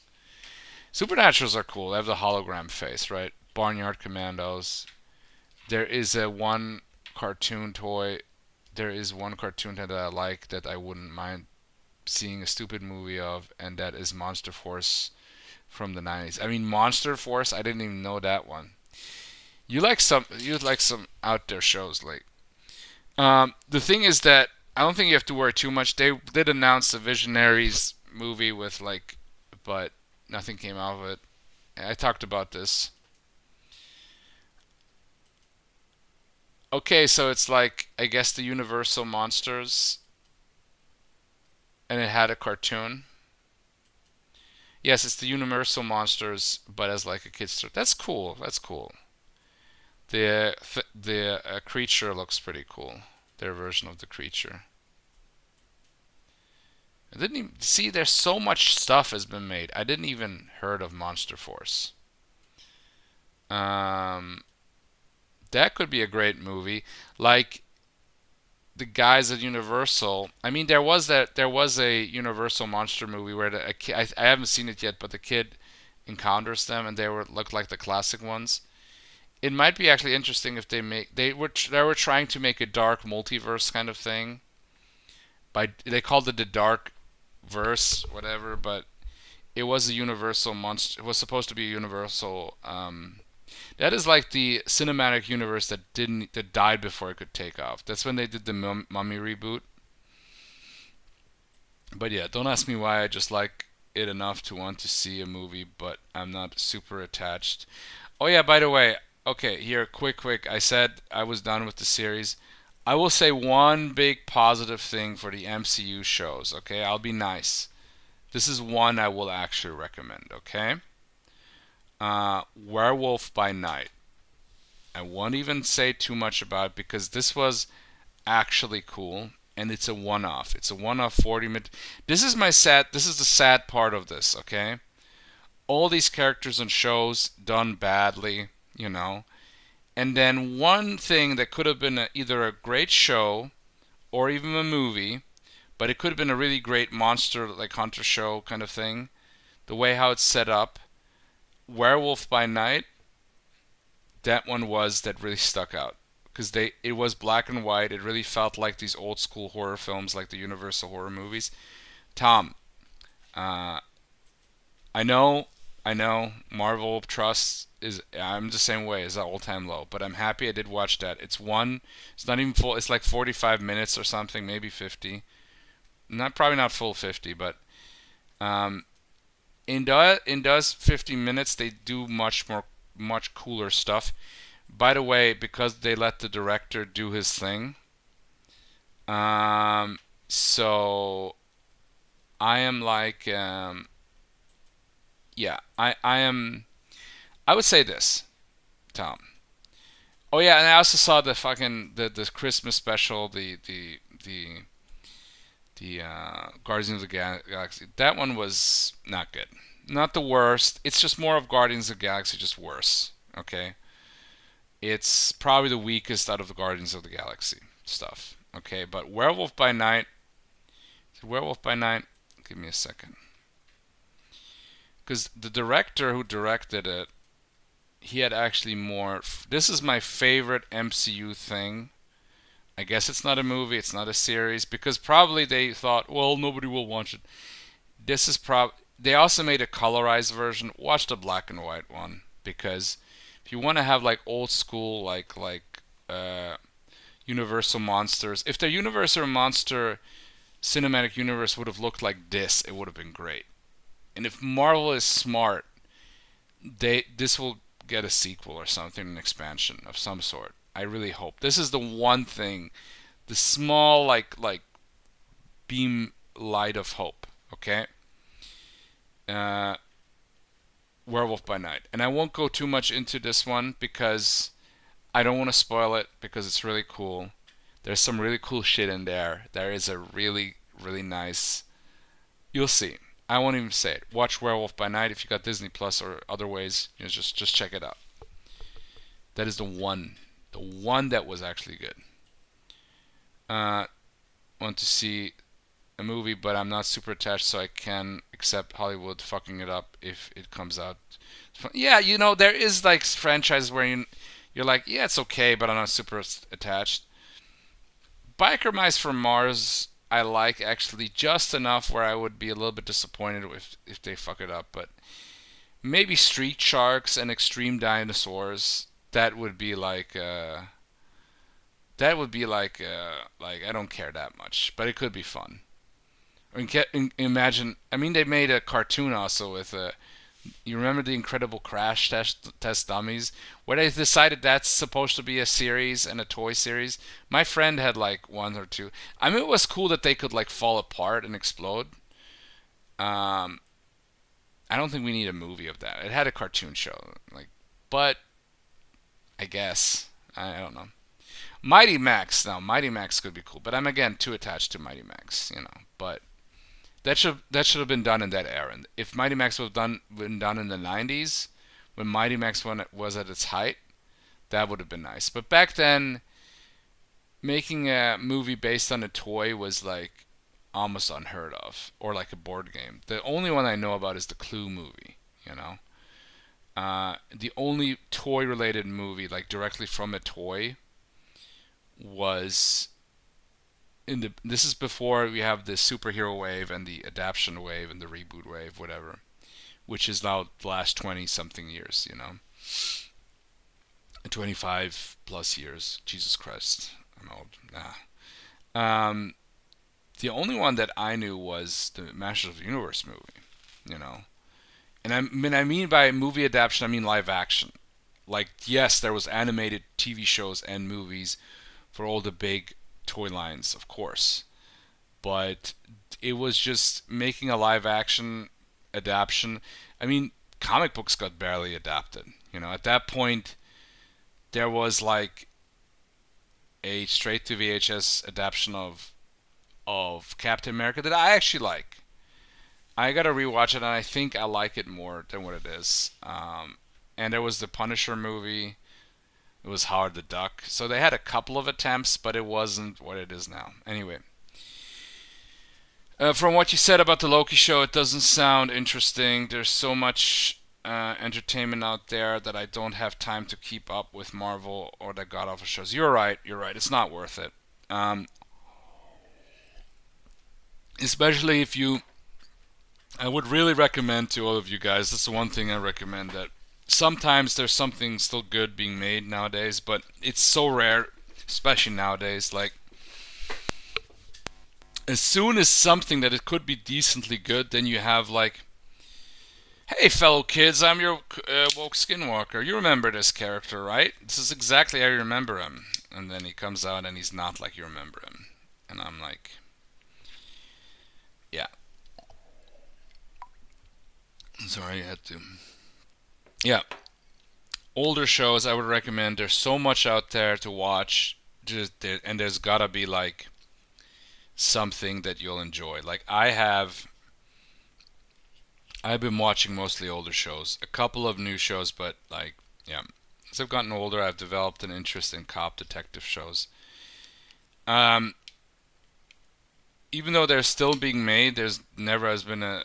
Like, I would say probably the best cop detective. I like the 70s era, but there's good stuff in the 80s too, and then the 90s. But I wasn't that big fan of cop detective. But there are some good ones in tokusatsu, and there's a shit ton of both of those things, especially cop. Yeah, you'll never be, dude.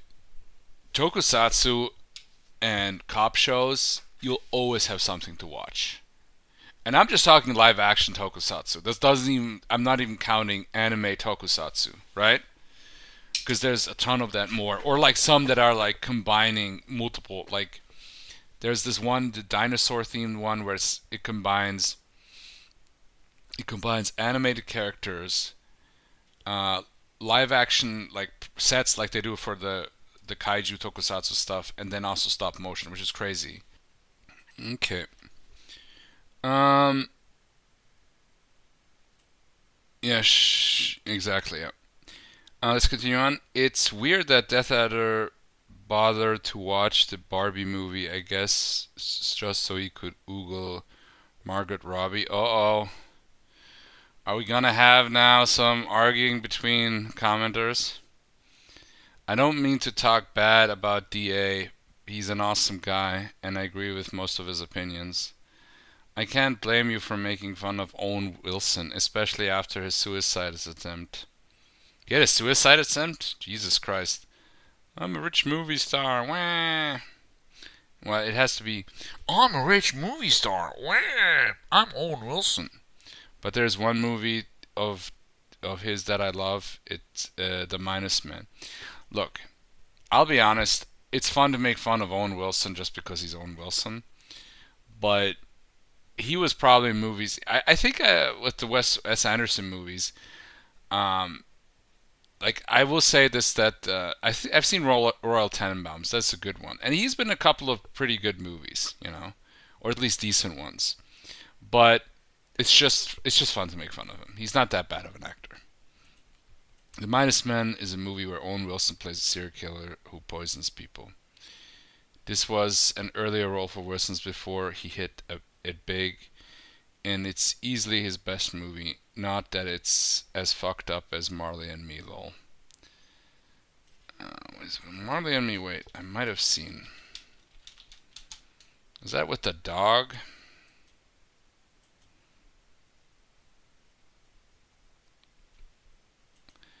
Yeah, I've seen Marley and Me. It's charming. Yeah, it's what it is. What you guess, it is.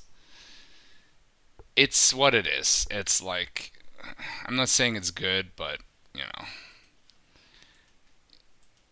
Anyway, it's what it is. Wink. Not so fucked up as Marley and Me. Wink. Yeah. My Greek friend had me watch Marley and Me as part of our movie game, and I was surprised he picked that of all things for me to watch. Look, some of these comedy dramas, these more like cheesy like movies, they can be cool too. They're not all bad either. It's like never the saying that they're all bad, but I remember it was okay for what it is. It's like I'm not saying it was great. Probably I misremember it, and I was surprised. Okay. Anyways, I liked The Minus Man so much I bought the book it was based on, although I haven't bothered to read it. Hopefully someday. Probably my favorite TMNT ripoff clone is Street Sharks. Mattel released new, more articulated Street Sharks figures that cost $25 a piece, and I bought all 4 of the sharks and 2 of the villains, although I don't think I'm going to buy any of the upcoming ones that they're going to release. There's that big market for Street Sharks, really? Holy shit. Money keeps getting tighter and tighter. I know what you mean. That's the other thing is that I'm getting now with the job that I'm doing and the way how I live, I can live pretty well. It's just I can't also spend that much stuff, and I have other stuff that I'd like to buy. For example, I want to collect more and read more certain comics, like graphic novel style comics, mostly Franco-Belgian comics. Some American ones, if there are any good ones. There is still good, and Italian ones that I enjoy. Italian ones are pretty cool. I might talk about that in the future, but that's a different topic. I had to get my car repaired now, and I have about $800 on my credit card that I need to pay off. Lucky me. Yeah, it's sadly the reality we all live in, isn't it? But I wish you much luck on that endeavor. Just gotta tighten the belt buckle for a while, but $800 you can pay off. That's not too bad. It's not great, but it's not it's doable. It was fun to listen to the news Beastcast, and I look forward to next week's episode. Take care, buddy, and to the Death Bug of Doom. Yeah, and that was Tomcat's comment, and thanks for the comments, and keep them flowing in.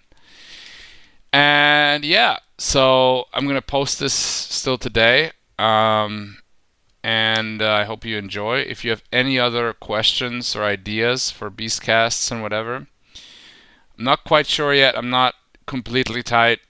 Next week, I want Beastcast to come out on Thursday. It will probably happen because I will probably record it before then. But of course, I'll wait for the comments to come in. So, yeah. Anyway, this was apparently the Marvel Slop series part 2 review. Hope you enjoyed it. Comments were great. And yeah, guys, till next week, fellow Beastians. For the Death Mug of Doom! Yo, what happened to the MCU, man? Disney got it twisted. Somebody call Kevin Feige. Tell him the fix it. Big kicks and funky bass, drum machine groove. Yo, I turned on the screen, had to double double check. What is this mess, man? What the heck? Back in the day, heroes and might. Now it's all filler, no thrill in sight. Echo, man, I took a quick peek. Woke up later, slept through the week. Miss Marvel? No, that ain't my jam. Turn the MCU to an Instagram. What Hulk used to smash, now he sips on tea. They turned him soft, yo, that ain't for me. I want action, bring back the heat. Not courtrooms, twerks, and Disney sleaze. What happened? Man, they lost their way. Where's the hype? Gone since Endgame. Where's the heart? Man, they threw it away. MCU? Nah, it's Dio. Hey! MCU slop, Disney drop. No good stories, just a woke tick-tock. MCU slop, Disney drop. Superhero shows when it got soft. Now, She-Hulk came, thought it'd be tight. Turned out worse than a courtroom fight. Breaking the fourth like Deadpool's game. But where's the action, man? This is lame. They nerfed my boy Thor, man, he's a clown. Loki got lost, got watered down. Give me Blade, give me Doom. Not some MCU Phase 5 gloom. I want heroes, I want stakes. Not these goofy sitcom takes. Back in the day, they brought the thrill. Now it's a joke, man, Netflix kills. What happened? Man, they lost their way. Where's the hype? Gone since Endgame. Where's the heart? Man, they threw it away. MCU? Nah, it's Dio. They MCU slop, Disney drop. No good stories, just a woke tick-tock. MCU slop, Disney drop. Superhero shows when it got soft. Yo, Marvel, if you hear this,